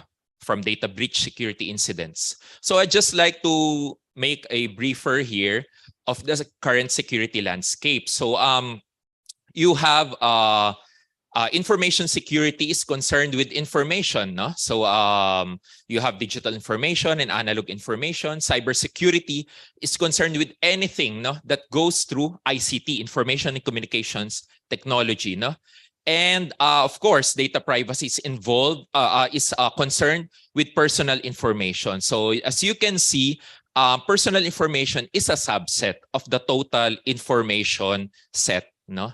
So today we're focusing, of course, on data privacy, but we will also be touching a little bit on cybersecurity and information security. All right, so let's go to the Data Privacy Act of 2012 in the Philippines. So 21st century problems requires 21st century laws. So the Data Privacy Act of 2012 is a 21st century law. Just like in Korea, the Personal Information Protection Act is a 21st century law. So, of course, the data privacy principles of transparency, proportionality, and legitimate purpose are there. Of course, security measures are very important to uphold the rights of data subjects and, of course, to uphold the data privacy principles that I've mentioned. All right, so some of us use as passwords the name of our pets, dogs. Some of us use the word incorrect so that when you enter your password's incorrect, you will never forget, no? But it's not very wise. So security measures we apply, no? Even in cooperatives, no? Security measures, organizational, physical, and technical security measures to protect, no, the confidentiality, integrity, and availability of personal data. So for some of you information security professionals, you're quite familiar with the CIA triad, no, of information security: confidentiality, integrity, and availability, no? And very important, security measures and policies must protect, no, personal information or personal data against any accidental or unlawful destruction, alteration, and disclosure, as well as any other unlawful processing. So I believe in every privacy law, there are fines, penalties, no, and imprisonment for any violation of the law. So appropriate level of security controls. So what do we consider? Of course, the size of the organization.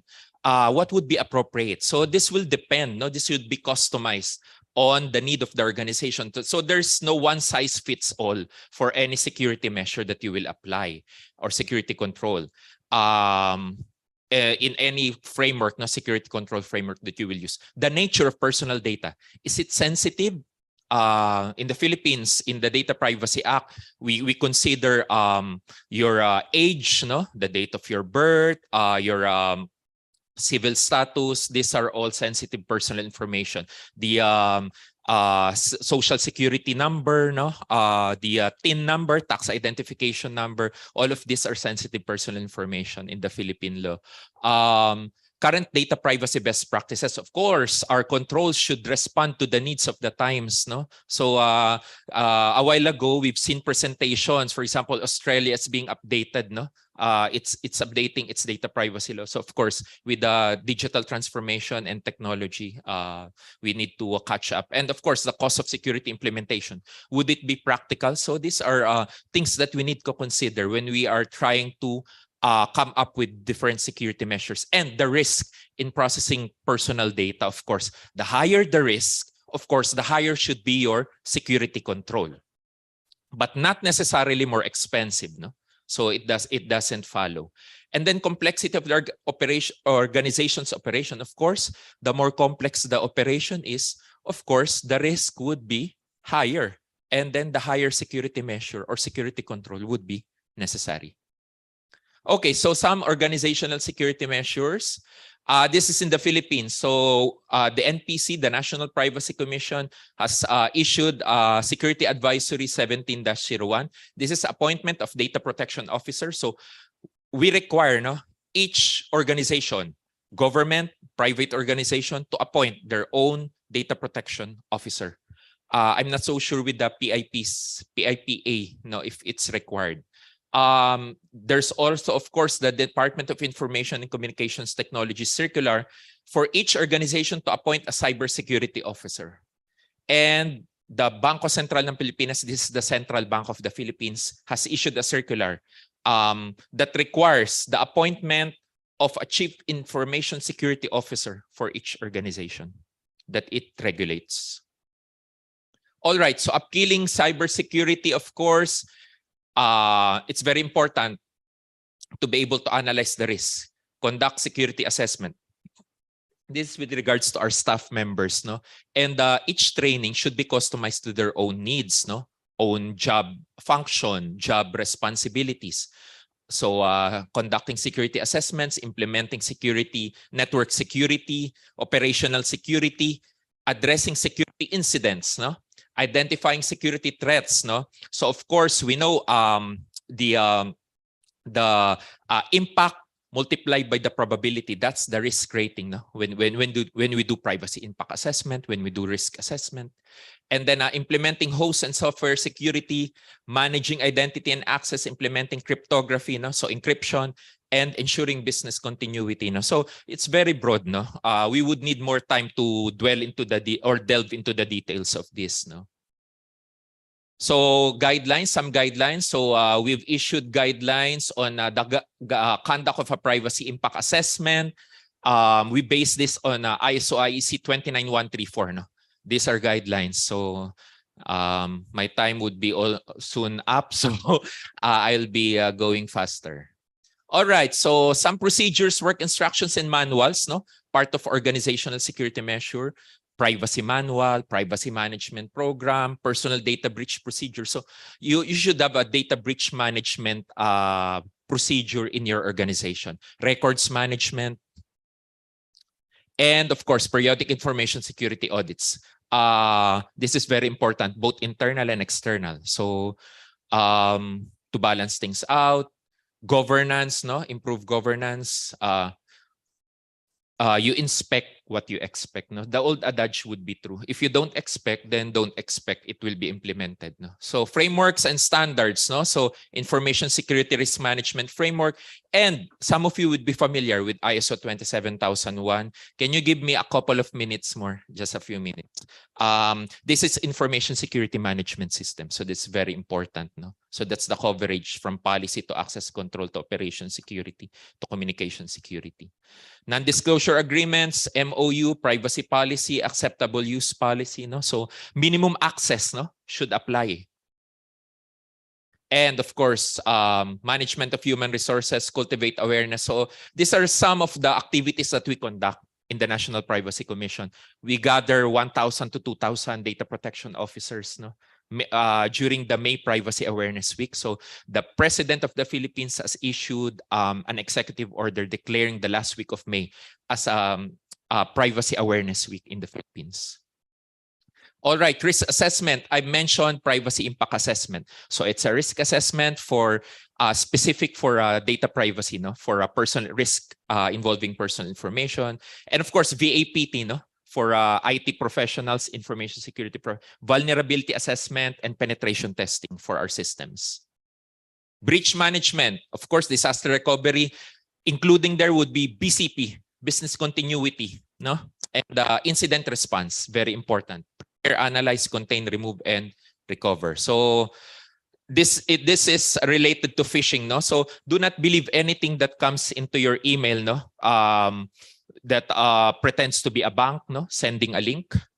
So don't give out your personal information and sensitive personal information. Phishing, pretexting, no? So these are all parts of social engineering. Smishing, no? Links sent to your text messages, those are smishing. Baiting. And physical security measures, of course, you put locks on your lockers, no? Key management, security signs, proper lighting, fire extinguisher, alarm sensors, CCTVs. These are also related to business continuity, no? And risk management. And technical security measures. Data portability, you should be able to transfer your files from one system to the other.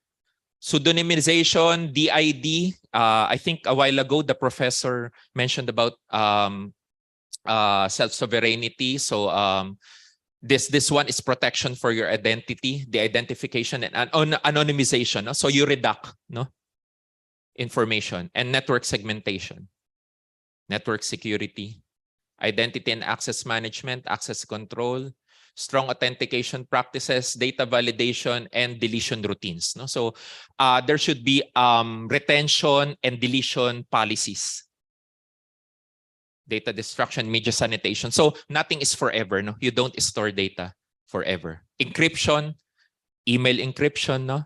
Message encryption, and SSL. You encrypt your websites. No?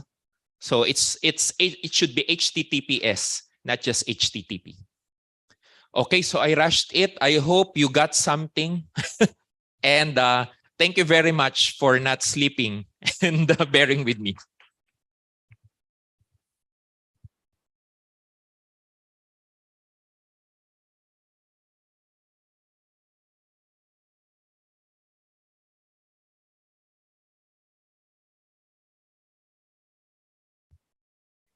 Thank you, Jonathan. Next, after this, I have one question to each presenter speakers. So that those questions are already provided to them, each of them. And actually, that question could be 10 seconds or 10 minutes, but I hope it is 2 or 3 minutes. So my first question to Mr. Francis Chang. Yeah. He actually speak about the children's online privacy. And based on his presentations, it appears that some differences among the countries. Some countries prefer content regulation approaches. That means that the kind of harmful contents, restriction on the profiling, or etc. Some countries actually prefer procedural regulation, saying that the consent requirement from parents or impact assessment requirement or appointment of a DPO or right to be forgotten or age verification or etc. So we have content approaches or procedural approaches. Which approaches do you think would be more workable or desirable for the protection of children's online privacy? That's my question. Yeah. Okay, so I see these two approaches as content regulation and privacy protection or data protection. And I think these two go hand in hand because as children go online more often, they are consuming more content and also providing more data. So what I mentioned earlier about Singapore coming up with online codes for content regulation, that is just the content regulation side.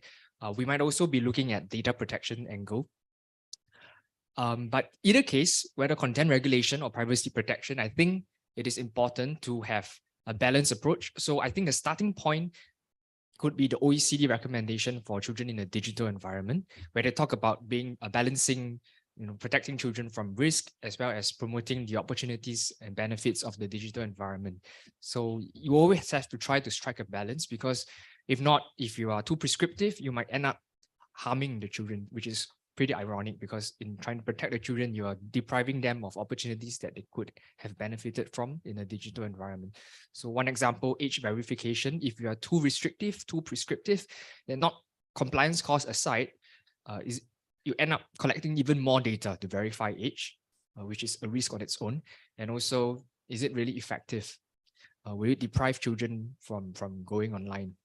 So these are just some issues that we have to think about. That's all for my answer. Thank you, Francis. Unfortunately, Professor Kim actually pushed me that to, already 3:30, 3:40. So we had passed our session. So I'm really sorry to Cyril and Jonathan, but we have to close this session. Thank you, everybody. Thank you. Bye-bye.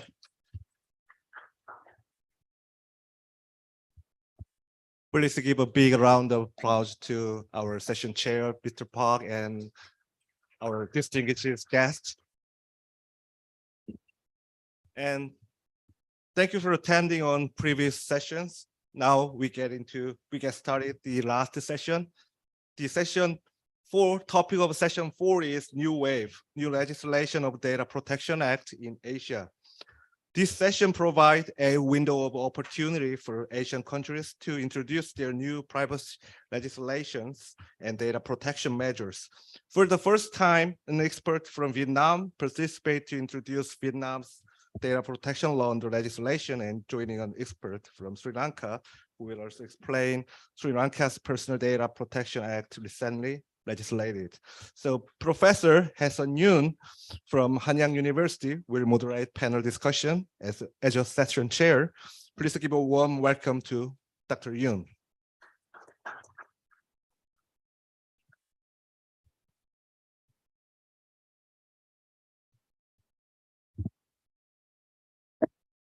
Good afternoon. Welcome to the 4th session of the 2022 ABP Forum. I am the moderator of the session. My name is Melissa Yoon. I'm a law professor at Hanyang University Law School. Thank you very much for inviting me for this sorry. Okay. For this event, it's such a privilege and honor to join this forum, and I'm thrilled to be here to learn and discuss the various international privacy law developments at the first hand. This last session will witness new waves in privacy law. We'll see and learn the recent legislative development in data protection and privacy fields in the developing Asian countries. The 2 prominent experts from Vietnam and Sri Lanka will speak about these recent changes from the respective countries. Without further ado, I'd like to introduce our first speaker of the session. The first speaker is Ms. Eun Jung Han from Rouse. Rouse is a leading IP law firm in Vietnam. She will address the recent developments in privacy law in Vietnam. Please warmly welcome Ms. Han to the podium.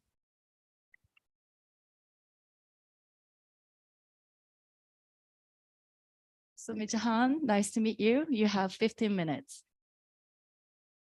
Thank you, Professor Yoon, for the kind introduction.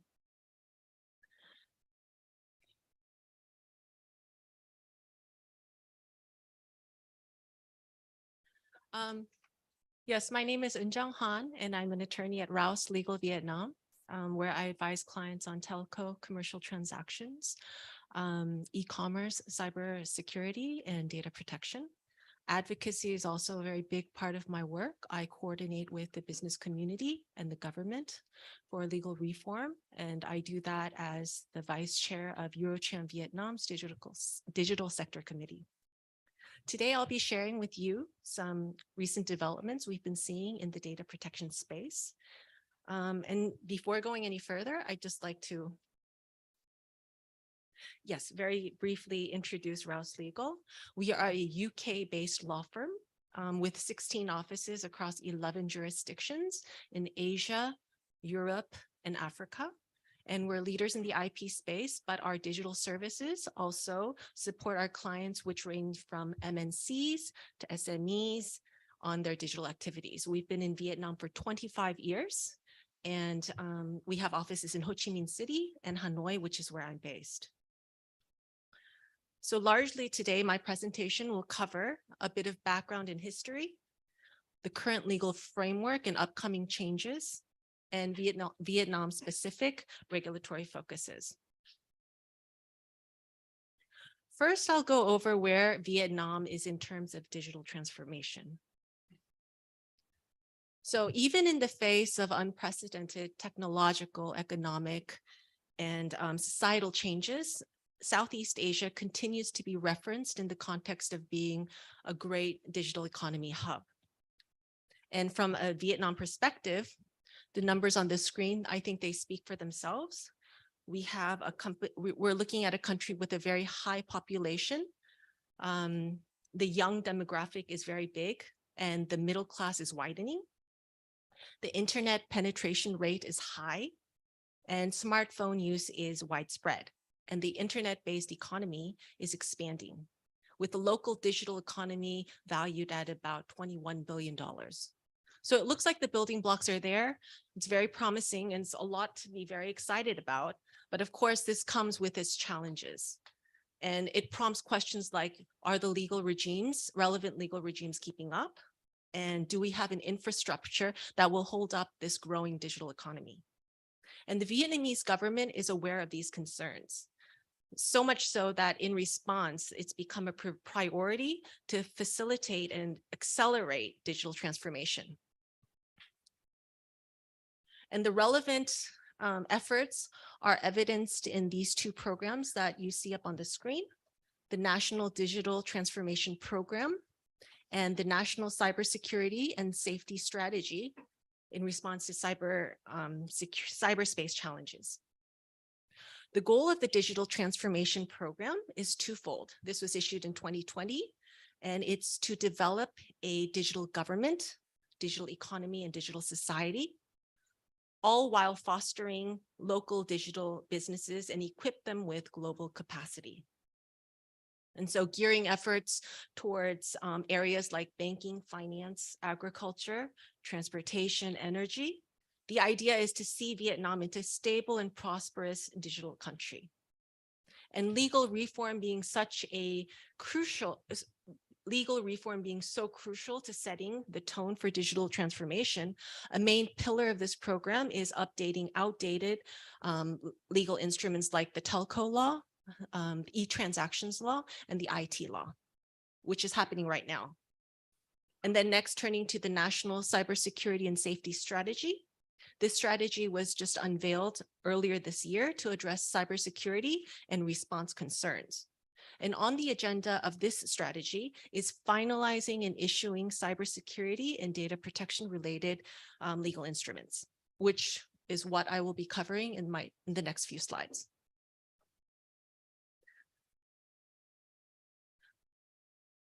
So this slide here reflects the approach Vietnam is taking with regards to data protection, but I've also worked in a personal observation while practicing in Vietnam. So right now, Vietnam does not have an omnibus law on personal data protection, and data is protected by a patchwork of provisions that are spread out among others, the Constitution, the Civil Code, the Criminal Code, IT law, e-transaction law, cybersecurity law. But with the drive that Vietnam is going at its digital economy, digital powerhouse goals, and how GDPR has influenced and is helping to set regional trends in the region, local laws are currently being revamped into what is the Draft Personal Data Protection Decree, or the Draft PDP Decree in short.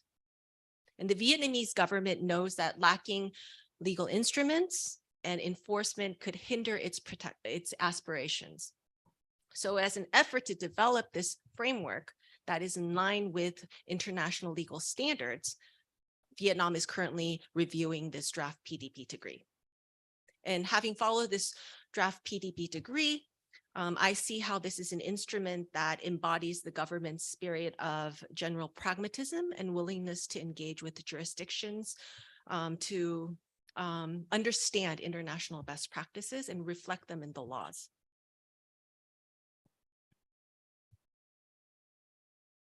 But of course, there always will be Vietnam-specific concerns. Take, for instance, the data localization requirements and content and takedown rules.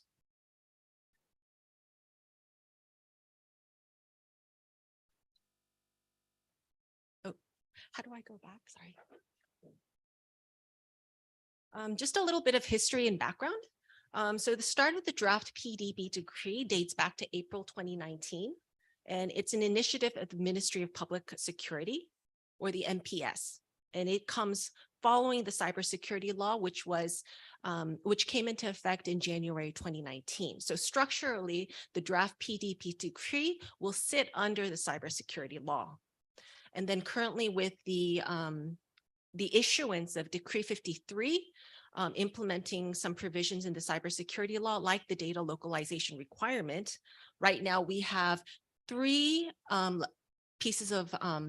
instruments that are in the pipeline right now, which is the draft PDP decree and the draft decree on sanctions and the personal data protection law.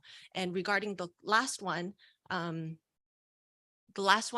so the idea is that over time, the MPS and the Ministry of Justice will develop a law that will replace the decree with a law. So I won't go into too much detail. One thing that I do want to mention is the law on cybersecurity went into effect about 4 years ago. Decree 53 came out with rules implementing data localization. But what is to note here is that because the draft decree on sanctions is still under review, enforcement of the data localization is not immediate.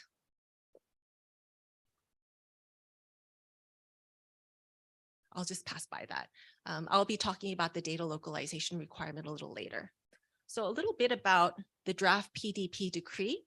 So the draft PDP decree is very significant because for the first time it features GDPR-inspired data processing principles like lawfulness, purpose limitation, data minimization, and data quality.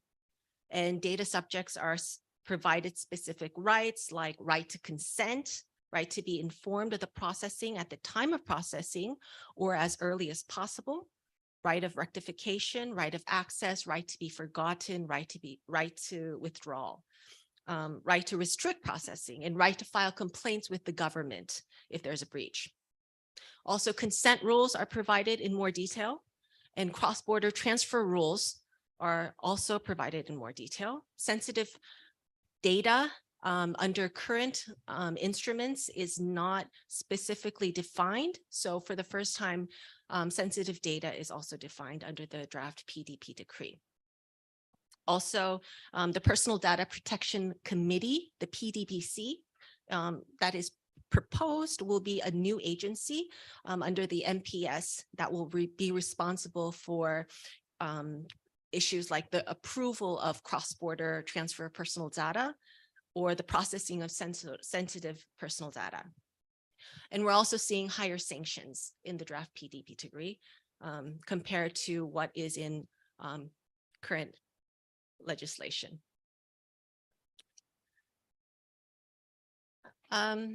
So like I said, the provisions are just spread out across a lot of legal instruments. So over the next months and years, a lot of coordination will be needed from the government to see how the different ministries, the different governing agencies will work together during this process of consolidating provisions, relevant provisions.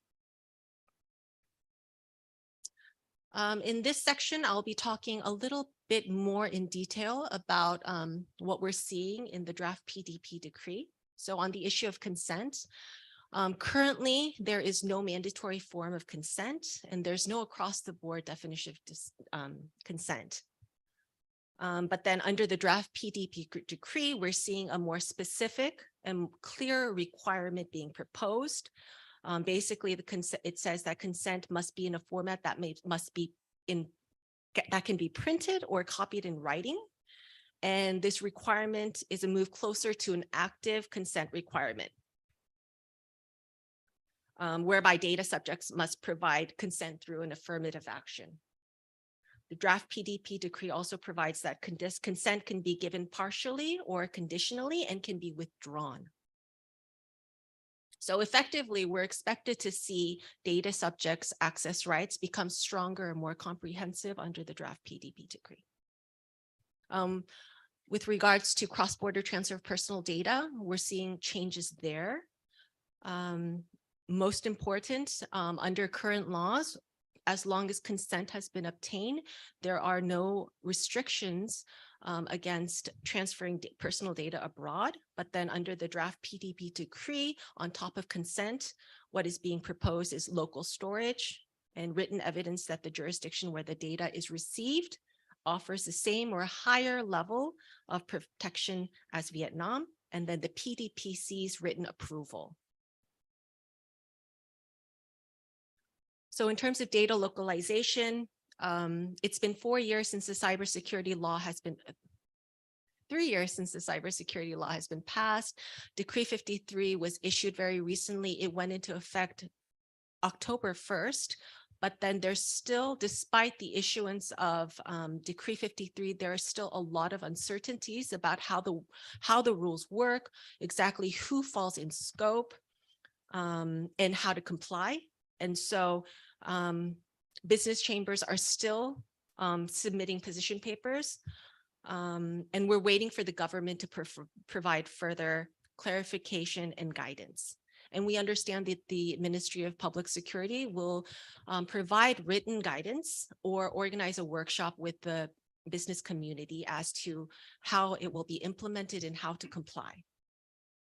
So we're seeing some companies in wait and see mode, but then some companies who are expecting to be heavily regulated, they're preparing to minimize the risks. So we don't have a lot of visibility, but one thing that I do want to mention is that what's key here with the data localization requirement is knowing how to coordinate with the authorities when a localization request is made. That is what is key. I won't go into details in the interest of time. I'm very conscious of time right now. So this is the test under Decree 53. If anybody has questions, please do come to me. I'm happy to speak with you. Also, Vietnam has content and takedown rules. And so illegal content is defined under different rules, including the cybersecurity law and Decree 53. And so if you have an internet service provider or a social media company, there is content that infringes on the national security or distorts the history of Vietnam, then requests will be made by the MPS, the Ministry of Public Security, and the Ministry of Information and Communications. But then the timelines, what I want to note is the timelines and appeal procedures are still very unclear. So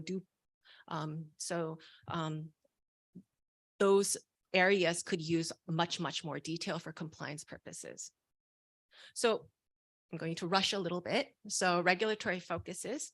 So in Vietnam, like many other jurisdictions, taking a GDPR appliance, 2 minutes, please. A GDPR compliance approach, many jurisdictions, just as many jurisdictions realize, is not fit for purpose for all circumstances.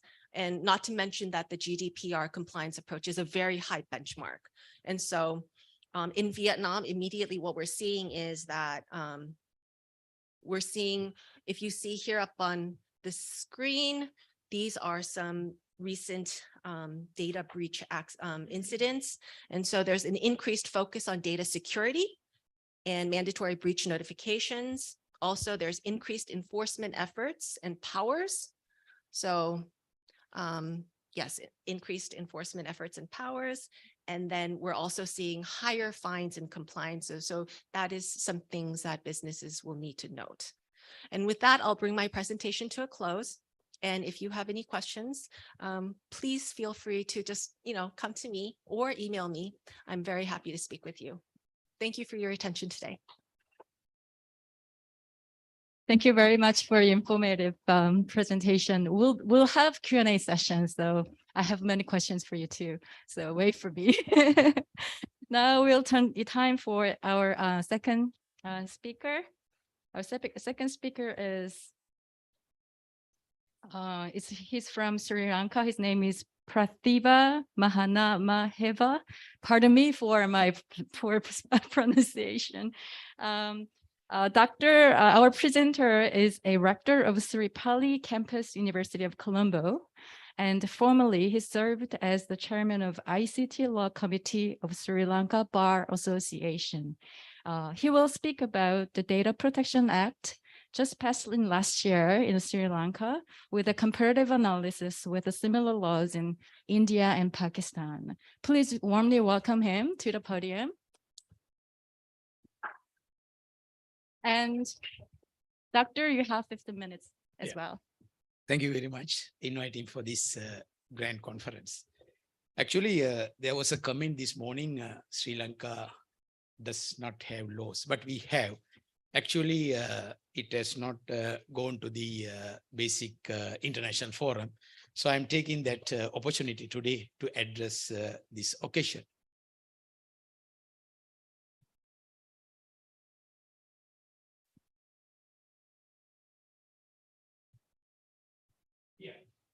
Now, when you talk about privacy, it is basically the culture. Now, if you see the culture in Sri Lanka is a collectivism culture, as well as India. We always go with sharing information. So, I mean, rather than law, you have to set up the culture.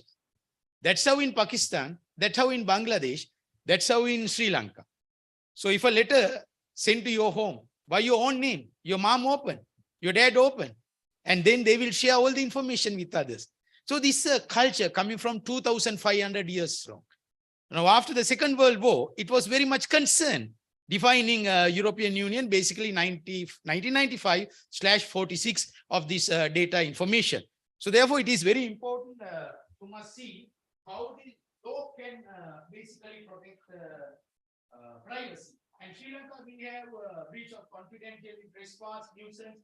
Those are under common law. So Sri Lanka is a country where we go with common law tradition, like 54 Commonwealth countries. So all these Commonwealth countries, whatever the cases we decided, are based on UK law, as well as Roman Dutch law is still there. So common law means English law and Roman Dutch law, like 2 countries in the world out of 193 UN members. We both follow South Africa and Sri Lanka Roman Dutch law. So therefore, legislation regarding privacy, it's a fundamental right, which was basically in the 1978 Constitution, but explicitly the privacy is not protected. And likewise, India also same. So Indian courts have been reluctant to recognize implied of protection of right to privacy. As I said earlier, they want to highly, basically monitor, surveil, as well as to stop these things, right? So Raj Gopal Elias versus one case, very important case, if you can refer, AIR 1995, the Supreme Court judges, they have really pressed the importance of privacy. And also Sri Lanka, another case in 2001, even it is not protected in the constitution, we have already gone far. The Supreme Court can make rules under the Sri Lanka Supreme Court rules, we have recognized that. And also in 1997 and 2000, there were certain proposed constitution, we have actually come up with privacy as a right, and the ICCPR Act, that is International Covenant for Civil and Political Rights Act 2007, even that does not recognize right to privacy. And the constitution reform project came up in 2015, and a new constitution is coming up. Now we are going to protect. So number one, before the data protection law, you must have a right to privacy as a fundamental human right like European Union. But USA, they are not much protecting the right to privacy. They regard this as an economic good, but most of the other countries in EU, they consider this as a fundamental right. So Sri Lanka also going on the same way.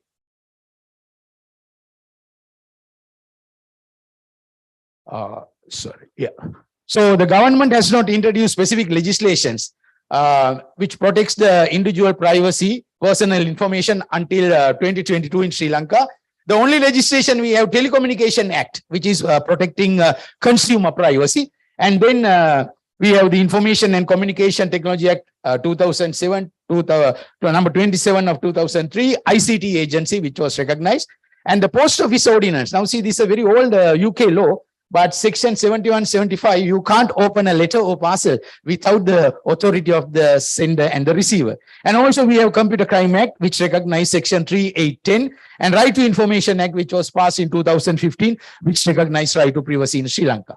And also now you can see the internet use in Sri Lanka 2022, the latest statistics I am proposing, and 11.34 million internet users in Sri Lanka, January 2022. So the Sri Lanka internet penetration, which is 52.6%, which is higher than India. If you see other countries, it is lesser than that. And we have 88.2 million social media users in Sri Lanka. And the number of social media users in Sri Lanka start 2022 was equivalent. As it said earlier, one of the keynote speakers said, because of the COVID-19, work from home, our internet-based also went up. And India, 467 million social media users, only 33.4% of the total population. If you take away population-wise, Sri Lanka is very high. And also, India cybersecurity incidents in the country, total 600,000 cybersecurity incidents were there, but that is more than that in Sri Lanka. Now you can see statistics. These are the latest statistics I took from Cyber Reporting Institution. Now, what is where you can see abuse, hate, privacy violation. The number 2019 gone up, and then 2020 little bit less, and thereafter it is growing after the COVID incident. And also you can see the social media. That is the highest one in Sri Lanka, privacy violation. 2,662 was there, 2020, 15,895, and now it is increasing. So most of the time we have seen in Sri Lanka, the social media statistics are very high, which include right to privacy violation. And this is a glance from 2021, the latest statistics in Sri Lanka, I took it. And therefore, data protection in India and Sri Lanka. India also, they are not protecting separately. Personal data protection they don't have, but the Personal Information Act transmits, stored and shared, unlike Sri Lanka. India, they have a very powerful act. Information Technology Act year 2000, although not in the easy aspect. The Information Technology Amendment 2008 enacted the Indian Parliament contains provisions for protection of personal data. So personal data violated in India, it is actually section 66(3)(e), 3 years imprisonment or fine up to rupees 2 lakhs or both Indian rupees. So this is where they don't have a separate data protection act in India, but even that they have that in the IT Act, data protection bill. And section 72, punishment was given 2 years, violation of this data, breach of data, sale of data. The biggest money earning industry today is selling data. So data is the biggest commodity, and they try to sell that and pass it. And section 72A, punishment to 3 years imprisonment, fine up to 500,000. All these are breach of data, violation of data, passing data, selling data, marketing data, all these things once you get caught. But it's very hard to prove. That's the biggest case. Very few judgments are there proving it. So we need the technology. As earlier they said, PET, privacy enhancing technology we need. So data protection bill, December 2021, joint parliamentary committee, personal data protection reintroduced, recommended for heavy penalties for serious data violation with fines up to 15 million, and also 5 crore. But this was not passed in Indian Parliament. Why? What is the reason? Even this law was not passed in Indian Parliament, and the revised 2019 bill criticized Justice B.N. Srikaran, the draft of the original bill, as having the ability to Indian into a overwhelming state. So now they think if you give this, they don't have a right to monitor, right to surveil, like United Kingdom. So therefore, there are a lot of implications came up. Government has withdrawn this bill, the Indian government. So therefore, fresh criticism came. And also you can see the Indian scholar working with an American co-author. They are actually coming up with new rules, and the guidelines are there. Intermediary amendment rules came up. Forbes India reports that they are concerned that bill gives government blanket power to access citizens' data. That's why national identity card. I was a professor in Jamaica, NIDA, which was not passed by the Parliament, even which say Supreme Court judgment is very clearly say it is violation of right to privacy as a fundamental right. You can't share the information, you can't store the information, you can't collect the information. Even the Supreme Court judgment is there. Jamaica, it passed a little bit later. So likewise, India also, a lot of prominent Supreme Court lawyers, they need this law at the moment. So Sri Lanka, we have a great Data Protection Act 2021, which was passed very recently, but this is coming into force from 2023. So they are going to set up a 2023 Data Protection Authority. So that also my argument, it will be a political wing. It is not an independent one. If it is an independent one, it should be come with a parliament comprising with all parties, and you must set up a committee and appoint. If this has been politicized once again, the data protection value will be diminishing in this country. So therefore, the South Asian countries, if you can see, comprehensive data protection is modeled with general data protection regulation. So the latest one in Sri Lanka, we have GDPR principles as well as the data protection 95/46, and taken into consideration 1998 Data Protection Act United Kingdom, as well as many privacy legislations like in USA HPPA. So those things are there. So this is the responsibility on the controllers, international operators, because we need investment to Sri Lanka. Cross-border data is very important. If that is not protected, no one will come and invest in Sri Lanka. South Korean may not come and invest in Sri Lanka. Sri Lanka is a beautiful country. Tourism is number one. You may have seen we had a war, we finished that. But now we need investment to, develop our country. For that, a lot of investment we need from other countries. So South Asian country, in a comprehensive privacy legislation 2022, we have come up, but India and Pakistan debate in 2019 and 2020. So this is where my argument is business, personal information process. As also in the first keynote speaker said, business should be conducted in South Korea as well as protecting the personal privacy. So it is where we are in the same boat, same page, GDPR, we have put into our business. So PDPA relies heavily on GDPR principles, legitimate purpose, proportionality, and the transparency among them. And also Data Protection Act Sri Lanka, Digital Revolution, achieving in UN 2030 Agenda for Sustainable Development. Not a single speaker spoke about this. This is where we should target. UN 2030 Agenda for Sustainable Development. It is very important. Comprehensive legal framework, which is there in Malaysia, which is there in Singapore, and Vietnam also coming up. So it is very much important in the 2030 lawfulness, fairness, transparency, purpose limitation, data minimization, limited data retention, data security and accountability, and also covering the cloud computing, which is where sometimes data from Sri Lanka, the cloud computing in Singapore or Malaysia, whether their laws are fully covering that. So we are safeguarding all these things. And the most important one is they are safeguard for international transfer to enable cross-border data flows, ensuring that protecting travels with data. We lost a big investment. One of the Italian person called me and asked, I said, I am the lawyer from Sri Lanka. Yes, we are ready to invest in your country, but send you a Data Protection Act. I said, sorry, sir, I don't have a Data Protection Act. We are having data protection policies. Sorry, once you pass the act, say we will come and invest. So this is the trend in our country. So we need a law. Safeguards for international transfers, independent oversight, dedicated supervisory authority must be there. Effective redress, not for the political slogan. So finally, under the DPA control must ensure that processing of personal information, right of access, right to withdraw in the consent, right to rectification, and also right to erase. So these are the controllers. We have to check them 21 days from the request notified data subject must give. And also we have a Freedom of Information Act. This should be go together, right to Freedom of Information Act and the Data Protection one. So additional obligations for business, this is very important. This is where we want to get business, data privacy officer, security breaches, and solicited messages. We don't have a spam mail act like USA. USA, they have the spam mail act. Sri Lanka, we don't have it.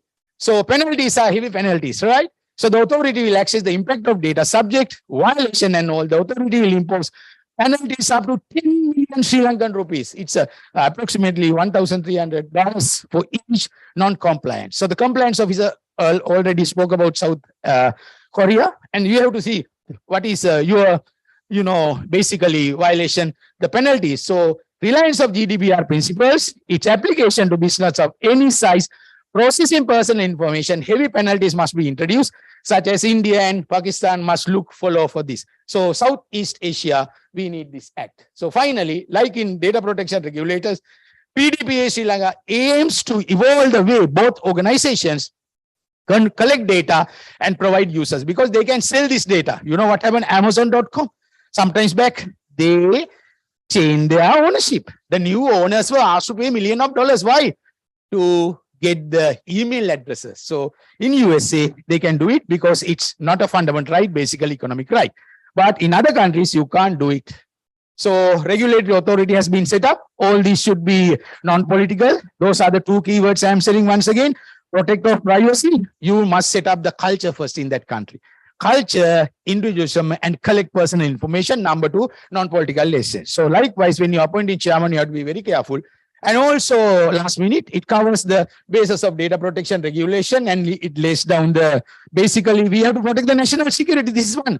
We had terrorism in our country most of the time, but now it is the cyber terrorism coming up once again. We must see even data protection, national security is number one, public safety, public health, economic, and other things are there. So finally, my conclusion, the SAARC countries.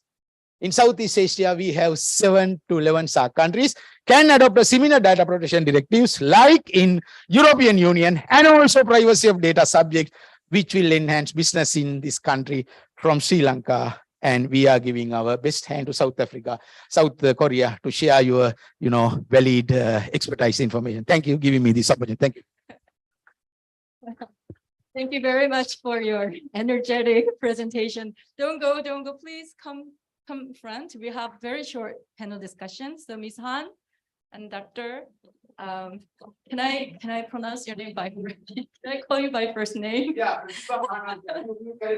Thank you very much. We only have 5 minutes. When I first saw their presentations, I knew that I would fail to manage my time. Pardon me. But I think we have like 5 minutes. 5 minutes. So you can ask maybe a couple of questions for each presenters. Okay, yeah, go ahead. Yes, thank you so much for your presentation. I learned so much and really appreciate that. I have a question for you about data localization and cloud computing. So it is believed, thank you. I'm so sorry. I have a question for you about data localization and cloud computing. It is believed by many, based on research, that if data localization occurs, that it will harm a jurisdiction's ability to compete at the cloud level. I was just curious about your views on the relationship between progress in the cloud and data localization. Thank you both very much. Yes, thank you for the question. Yes, these questions, these concerns were raised throughout the drafting procedure. Even now, after draft Decree 53 has been passed, it continues to be raised. Like you mentioned before, the negative impacts outweigh the positive impacts. That is the argument that is being made by the private sector, especially the cloud computing companies. And so, unfortunately, the data localization requirement is here, but it just needs to be dealt with. It's been passed, it's become effective. It's just a matter of how Decree 53 and the cybersecurity law will be implemented in Vietnam going forward. As of now, the MPS has not officially made any announcements or provided specific guidance, but the understanding is that enforcement will not be immediate. And as I mentioned in my presentation, it's key that the cloud computing companies know how to coordinate with the government in regards to this requirement. I hope that is responsive to your question. Maybe one more question for Ms. Han. Okay, well, actually, I listed up 5 or 6 questions for you, but I'm going to ask you one question among them. I found that the administrative sanction scheme under consideration is quite rather weak compared to other countries. So I was wondering how the revised sanction schemes are received in business community and in citizens in general. Yes, so that is a very good question. So after the draft sanctions decree was released for public commenting, that is one of the issues that was raised by the business chambers, the different business chambers and advocacy groups like the Vietnam Business Forum. And so right now that is being taken into account, I understand, during the reviewing process. And so we hope to see possibly higher sanctions going forward. All right. When it's ultimately issued. All right, thank you. Okay, then we'll move on to Dr. Patiba. Is there any questions for him? Okay, one more question. Thank you very much for your wonderful presentation. In your opinion, do you believe that Sri Lanka can lead India to finally passing a data protection bill? And just curious as to how on earth Sri Lanka got this through. How was this a difficult process? Was it involved? And I'm just very curious. Thank you. Thank you for that question. Sri Lanka already passed our data protection bill. Now it is a law. It will enforced and the minister has to gazette it. Already the speaker signed. After speaker signing it, already established law in the country. But to operate, you have to gazette it and regulate. But they have given 1 year period to train all these data officers. We don't have privacy counselors like in USA. So that culture we have to set up. So that's why we have given 2023, end of 2023, the authority will be set up and this is smoothly functioning. But India, they are at the most of the legislators, they are little bit hesitate, reluctant to do it because they need some monitoring surveillance. If you are monitoring, then there can be some issues. Then transparency, accountability principles are not there. That's why they revise it. But there was a heavy NGO lobby and the privacy people, they want to protect privacy as a fundamental human right. And then they can come up. So my first argument, Sri Lanka also must set up the privacy as a fundamental right of the people. Then it is very easy to operate the data protection law. If I give example in Jamaica, they first established their constitution right to privacy and then they pass the data protection act. So first thing, take it as a fundamental right, then the law, then it is very easy. But Sri Lanka, what we are doing, we are training our officers and we are training others also the value of privacy, the value of privacy. That is the cultural aspect we have. Thank you very much. I mean, the time. Oh, okay, one more question. Maybe after the session. Okay. More questions to Dr. Patiba. It's just to be fair, I have questions for you. Actually, I have 3 questions for you, but I'm just going to ask one. I presume that as you rightly noted in during your presentation, that the implementation and enforcement of Data Protection Act will be very difficult, given your landscape. But I think the difficulties will come not only from the developers or companies or even the government, but also from the citizens and users and consumers. So I'm wondering, what are the Sri Lanka's government's strategies or programs to raise public awareness of the data protection? Excellent question. We have Consumer Affairs Authority. So in the Consumer Affairs Authority, we have the 2006 Electronic Transaction Act, which is the model of UN Act. So in that, we are encouraging to enter into many e-commerce transactions as well as protecting the consumer privacy. So at the moment, lot of consumer data violation, the authority, Consumer Affairs Council can take up those. And also Sri Lanka Labour Commissioner is there. If the employee's data violated, you can report to that. But those are not much stronger than that. When a case is filed, it will take another 25 years Sri Lanka to give a decision. So my argument is set up a data protection court, like a data protection tribunal in Sri Lanka, but which is not addressing in that moment. So therefore, immediate violation and long-term violation, short-term violation, we have identified. So the best thing is to give the training. So countries like you, South Africa, South Korea and other countries, please visit Sri Lanka. We will have another privacy forum there. You can train our officers. Thank you very much in this opportunity. Thank you for your invitation. Thank you. Well, this concludes our session. Thank you for your patience. And thank you very much for the insightful presentations for the speakers and as well as your attention. I hope to see you all in the next nearest opportunity. Thank you.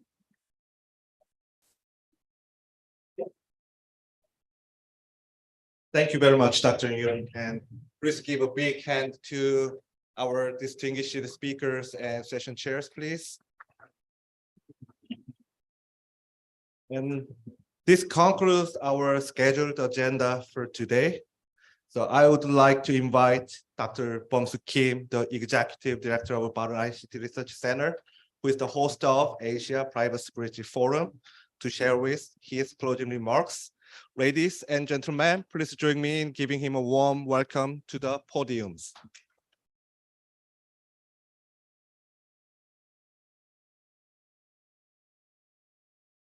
Ladies and gentlemen, I'm sitting between the lucky draw and the closing remarks. I'll try to be quick, but I'd like to summarize how the effort prepared, organized, executed properly today in this event. Before I start talking about this event, I'd like to give you a brief summary of who we are and what kind of event this is. This event, 11th Asia Privacy Bridge Forum, is started and organized by the Yonsei University Ba른ICT Research Center in the year 2016. And today is the 11th event. This event has a capacity building kind of component in there, just like today, to give insight, share ideas, and among the public and professionals. And the second day, usually, is a closed event, which means that professionals discuss the collaboration or future collaboration on the privacy-related policies, education, implications, execution, personal data protection, and so on. So that's what the Asia Privacy Bridge Forum is. And the name Asia Privacy Bridge Forum actually coming from the joint effort between EU and US in the year 2015. EU and US saw the opportunity and challenges in collaborating with each other. And they started a project called EU-US Privacy Bridge. And they, after a long effort, they have written some and made the report available. But funding disappeared. But people who've been working on this from both US and Europe been paying attention to it. Oh, by the way, after this closing remark, there is a lucky draw. And if you didn't put your name in the lucky draw box, please. I'm actually giving you time so that you can write down your name if you didn't put your name in there. So the lucky draw actually will give you prizes like Apple AirPod and other stuff, good stuff.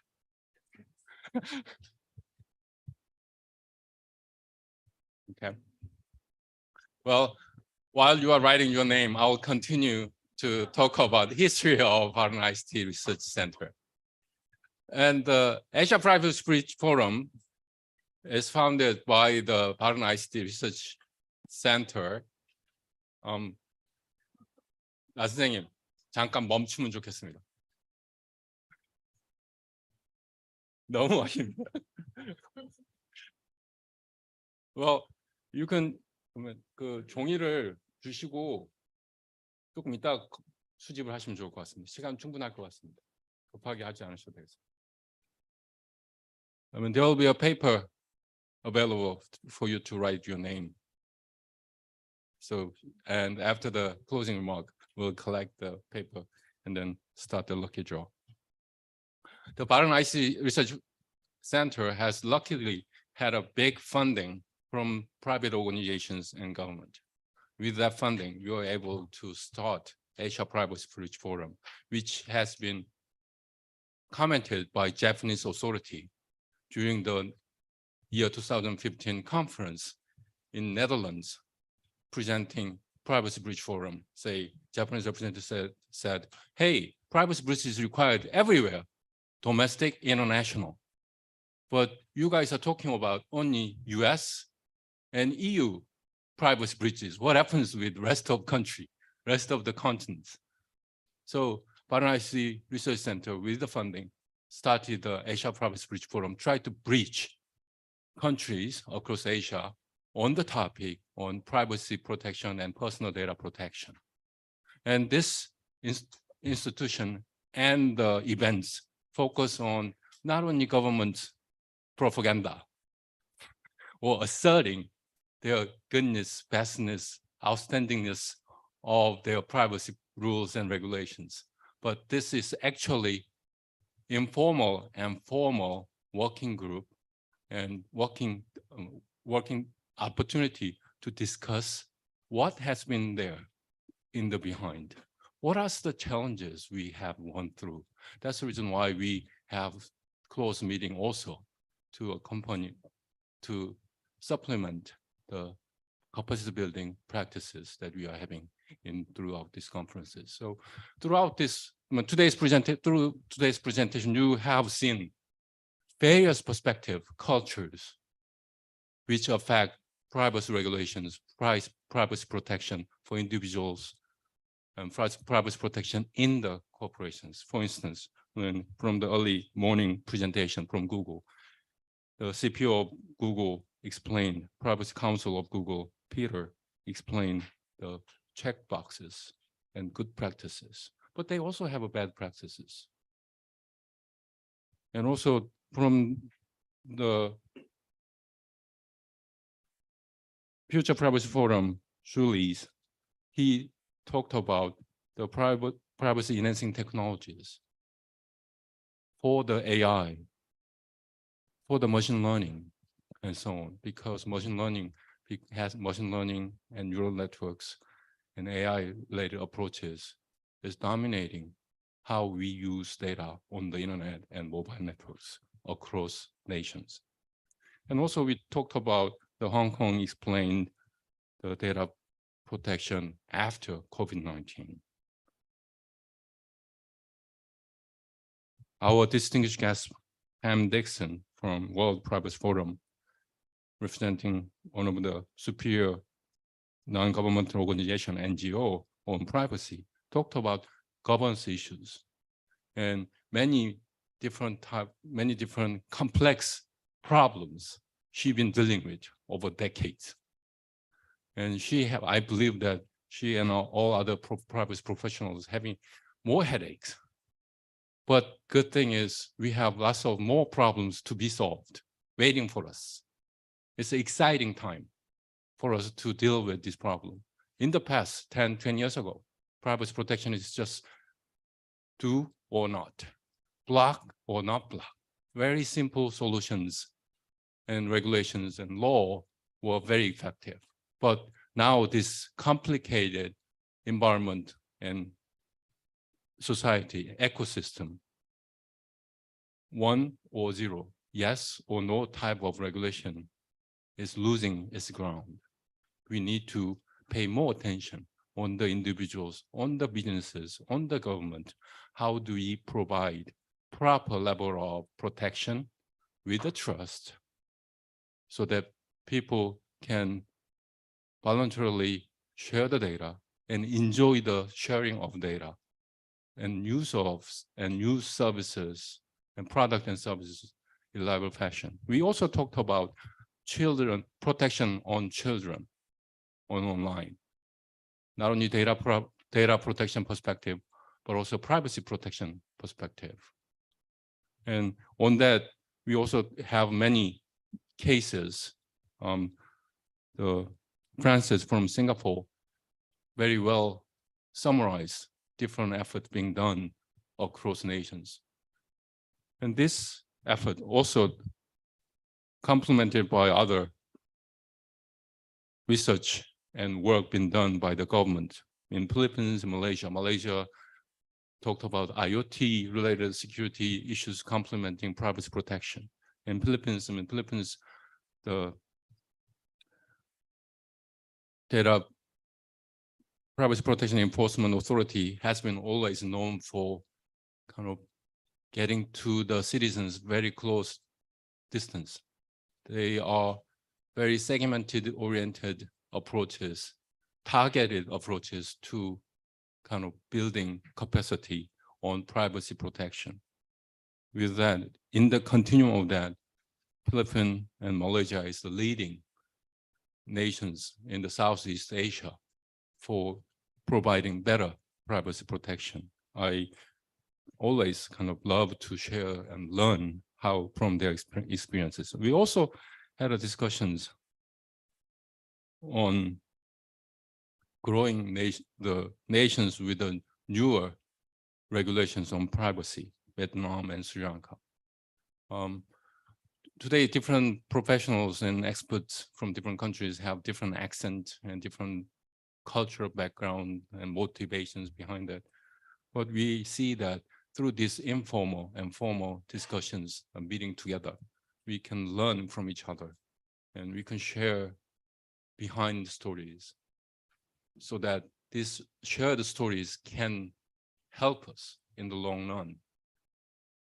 So that government officers, when they come up with the privacy policies, they come up with a privacy policy which is very effective, more effective than the past. And we are hoping this kind of meetings continued and will continue to do this. I mean, Ba른IctYon구소 Research Center recently kind of again secured the funding for several years in coming. So we'll be continuing to do this without Korean government help. We are the leading expert groups. So they help, they are very helpful, and they've been very helpful to secure providing this type of opportunity.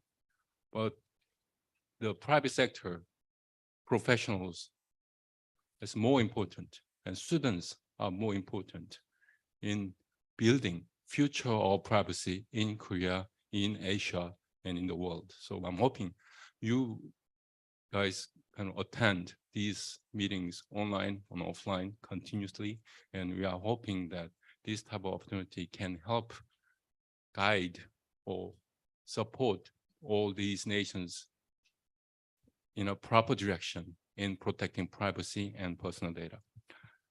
With that, I'd like to conclude, and I again thank you for all the participants from 14 different countries and 4 different session chairs who've been working hard. I know that you guys have very busy schedule, but you kind of allocated your substantial amount of time to fly to Korea and attend to some folks attending from Seoul or from Naju or southern province of South Korea.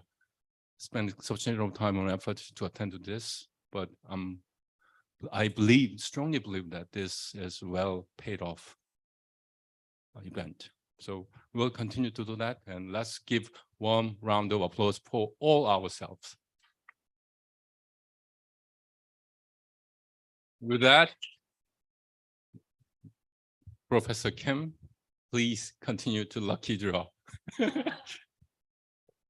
Thank are you. all dying for Thank you, Dr. Kim. As the last of today, we start a gift event now. We have 2 Apple EarPods and 2 Samsung Galaxy Watch and 6 Yonsei round t-shirts and 10 laptop stands.